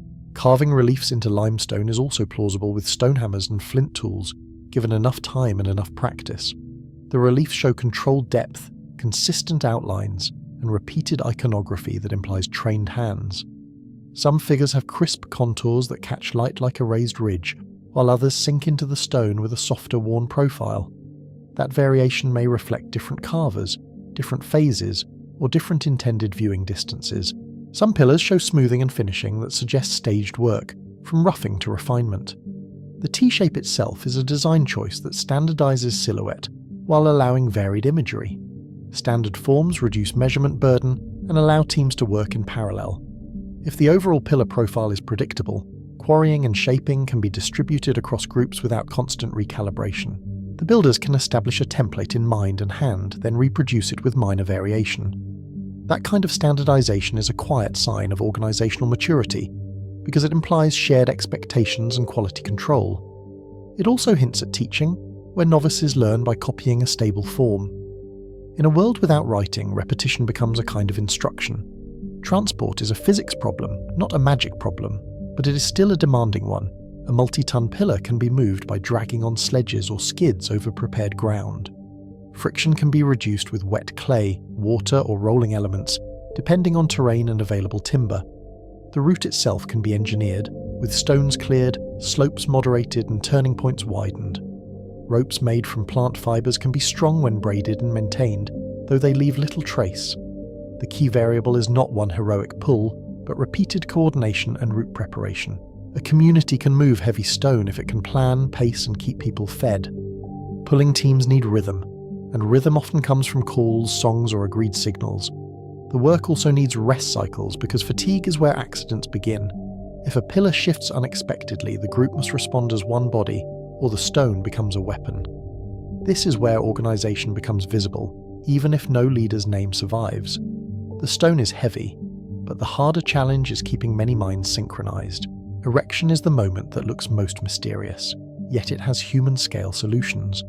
Pits can be cut to receive the base of a pillar, creating a socket that stabilises the first stage.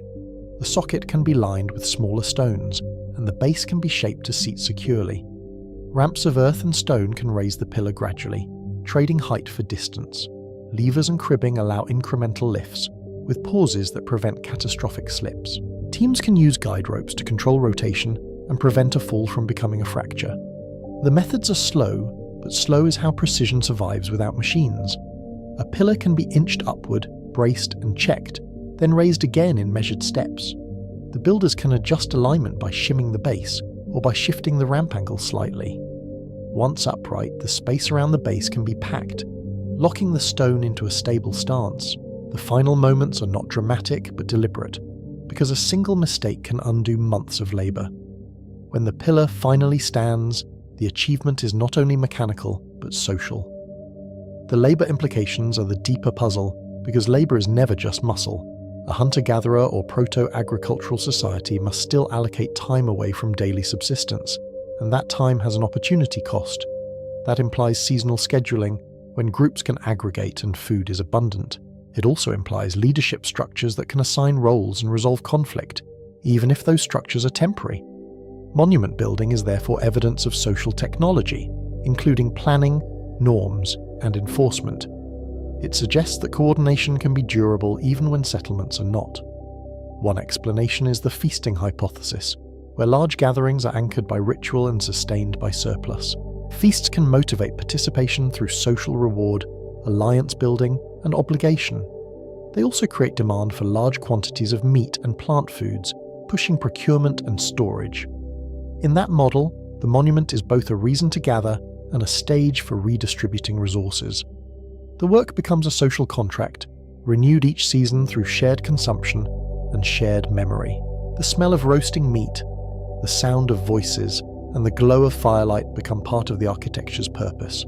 Feasting also has an economic edge that is easy to miss.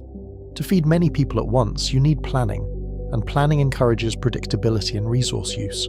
That predictability can favour repeated harvesting routes, managed stands of wild plants, and early forms of cultivation. Storage pits, drying racks, and controlled access to food can emerge as practical solutions, then become social leverage. In this way, ceremony can pull technology forward, because the event demands reliability. The monument does not merely reflect surplus, it can help create the conditions that make surplus desirable. Ritual obligation is another mechanism that can mobilise labour without a formal state. If participation is tied to identity, taboo, or ancestor duty, refusal carries social cost. A monument can embody that obligation, making it visible and hard to evade. Seasonal aggregation can also concentrate specialists, including carvers, planners, and ritual leaders. Specialisation does not require cities, but it does require repeated practice and social recognition. Göbekli Tepe suggests roles emerging before bureaucracies, shaped by ritual demand. It also suggests negotiation, because large groups rarely move in perfect agreement. Who decides which enclosure is built next, and whose symbols dominate a pillar face? How are disputes settled when labour is shared across clans or bands?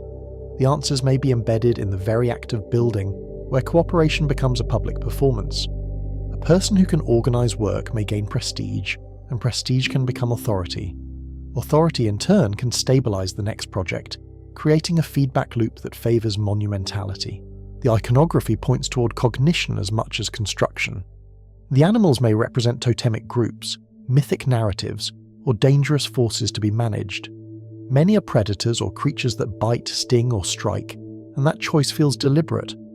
Repetition across pillars suggests shared symbolic language, even if we cannot translate it. The T-shaped pillars can be read as abstracted human forms, with some showing belts and hands. If so, the enclosures become gatherings of presences, not just stones, and ritual becomes architecture. The imagery also raises questions about attention and memory. A relief is not only a picture, but a cue that triggers a story in the mind of the viewer. If different groups recognize different animals as emblems, the enclosure becomes a map of relationships. The carvings could mark alliances, rivalries, or shared obligations, encoded in a form that lasts. Even without writing, a community can store information in durable symbols. The stone becomes a medium for social continuity, where meaning is carried by repeated viewing. This is where the Neolithic transition looks less like a simple economic upgrade. Monument building may have driven social complexity, rather than merely reflecting it. Large projects create new needs for coordination, storage, scheduling, and conflict management. Those needs can favour more settled patterns, more intensive resource use, and eventually cultivation. In that view, belief and ceremony are not side effects of farming, but engines that help create it. The first monuments could be catalysts that pull societies toward new forms of life. The broader pattern across the series becomes clearer when we return to the global map. At Baalbek, mass demanded logistics and authority, even if the exact chain is incomplete. At Giza, precision demanded throughput, surveying, and decades of disciplined labour. In the Andes, fit demanded iterative workflows, templates, and seismic intelligence in stone. In jungle empires, alignment demanded long observation and calendar governance. At Madol, transport demanded maritime engineering and constant maintenance against the sea. Each case is different, yet each shows that monumentality is a solution to a social problem. Göbekli Tepe sits beneath all of them as an origin point for monumentality as a strategy. It shows that humans build big not only when they have states, but when they have shared reasons. Megastructures are technologies for uniting people, encoding cosmos, and transforming landscapes into memory. They are also technologies for legitimacy, because they make claims that outlast a single leader. A monument says the world has order, and that someone knows how to maintain it. Even when no names are carved, the stone still asserts a kind of authority. That brings us back to the central question, with less drama and more clarity. Many feats that feel impossible become plausible through physics, organisation, and time. Levers, ramps, sledges, rope, and careful surveying can do more than intuition expects. The missing pieces are often not about secret machines, but about sequences and decisions. We rarely have the full quarry-to-placement chain preserved because wood, rope, and scaffolds vanish. What survives is the end point, not the workflow. Perishable technologies are the silent gap in almost every case. Timber frames, rollers, sled runners, and lifting rigs decay, burn, or get reused. Fibre ropes rot, and knots leave no signature in stone. Workyards get built over, eroded, or turned into later settlements. What survives is the final stone, which is like the last page of a manual with the earlier steps torn out. The absence of those steps invites speculation, because the human mind dislikes incomplete chains. When we cannot see the process, we imagine something outside the human range. That is why these sites attract extreme theories, from lost civilizations to non-human builders. Mystery fills the space where evidence is thin, and monuments are persuasive because they are still standing. Wonder is not the enemy of science, but wonder without method becomes a story that cannot be tested. The responsible posture is to keep awe while tightening claims to what can be measured. Science advances by admitting uncertainty, not by pretending closure. The most honest sentence in archaeology is often, "We do not know yet." Göbekli Tepe also teaches humility about interpretation. We can describe the enclosures, tools, and labour requirements with growing confidence. We can model transport forces, estimate workforce sizes, and compare tool marks to experiments. We can examine wear patterns, fracture surfaces, and the microtopography of carved lines. Yet we still struggle to explain why certain symbols were chosen, why certain enclosures were buried, and how decisions were negotiated. The hardest unknowns are often social, because social processes leave fewer durable traces than stone. A carved fox survives, but a debate around the fire does not. So what were these structures truly for across continents and millennia? They were not only shelters or tombs, though they sometimes became both. They were instruments for gathering, for teaching, and for aligning human time with larger cycles. They were stages where authority could be performed and remembered. They were maps of belonging, built at scales that make belonging feel inevitable. When people return season after season, the place becomes a calendar made of stone. In the end, megastructures are not only built from stone, they are built from shared belief, coordinated labour, and deep attention to sky and land. A society that can hold an alignment for centuries can also hold a project through droughts and disputes. A community that can raise a pillar can also raise a story that binds strangers into a group. The stones are the residue of cooperation, and cooperation is the real technology. The monument is the visible tip of an invisible social iceberg. We close with the tools that may change what we can know next. LiDAR can reveal hidden earthworks and settlement patterns around monuments, even under vegetation or subtle topography. Muon scans can map voids and internal structures without excavation, using cosmic particles as a kind of natural X-ray. Isotopic analysis can trace diet, mobility, and quarry sourcing, tightening the human story behind the stones. AI can help detect patterns in inscriptions and iconography, but it still needs careful human questions. Better tools do not replace interpretation, yet they can narrow the range of plausible stories. Each new method will solve some mysteries and create sharper ones. Better maps reveal more anomalies that demand explanation. Better dates refine sequences and expose gaps between phases. Better models show what is possible, then force us to ask why one possible path was chosen over another. The stones remain alive because they keep resisting simple endings. Every answer becomes a new constraint, and constraints are where real understanding begins. Across the planet, stone has been cut, moved, and stacked in ways that still feel like a dare. The real story is not lost super technology, but human capacity under constraint. Science can explain much of the impossible, and it should keep trying. The remaining links are often missing because history is incomplete, not because physics was broken. That incompleteness is not failure, because it is what keeps the questions worth asking. If the chain were complete, the wonder would be smaller. We end where we began, with weight, precision, and alignment, now grounded in a deeper timeline. From the first circles at Göbekli Tepe to pyramids, temples, walls, and ocean cities, monumentality keeps returning. It returns because it works, and because it changes people who build it. The stones do not only mark the past, they mark the moment humans learn to turn ideas into landscapes, and until every link is found, they will keep calling us back. From Baalbek's unfinished giants to Giza's relentless throughput, from Andean living walls to jungle calendars and ocean cities, the impossible kept resolving into systems. Tool scars, seams, alignments, and landscapes showed the same equation repeating across continents. Materials understood, labour organised, and time measured with patient, calibrated eyes. And where the chain still breaks, at missing ramps, vanished roadbeds, and silent quarries, the mystery is not magic so much as incomplete evidence, eroded by centuries. Across Angkor's hydraulic grid and Madol's tidal geometry, we saw monuments behave like infrastructure for belief, power and memory, built to choreograph bodies and seasons as much as stones.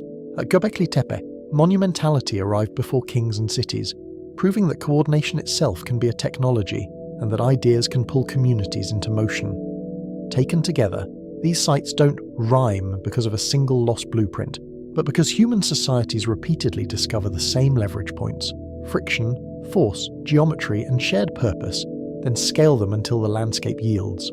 So how did they do it without engines, cranes, or lasers? And what were these megastructures truly for, if not some vanished super technology? They did it the hard way, but not the simple way. Through observation, metrology, rehearsal, and authority, and they built not just buildings, but instruments that turned stone into schedule, skyline into story, and labour into legitimacy. Science can explain much of what once looked impossible, yet the remaining gaps are a reminder that history is not fully excavated, and certainty is not the same as truth. The most unsettling lesson is also the most inspiring. When people agree on an idea, they can bend mountains, rivers, and coastlines into its shape, and the stones still hold chapters we have not learned to read. If these monuments change the way you see the past, follow the evidence with us, support careful archaeology, and keep asking better questions of the oldest walls.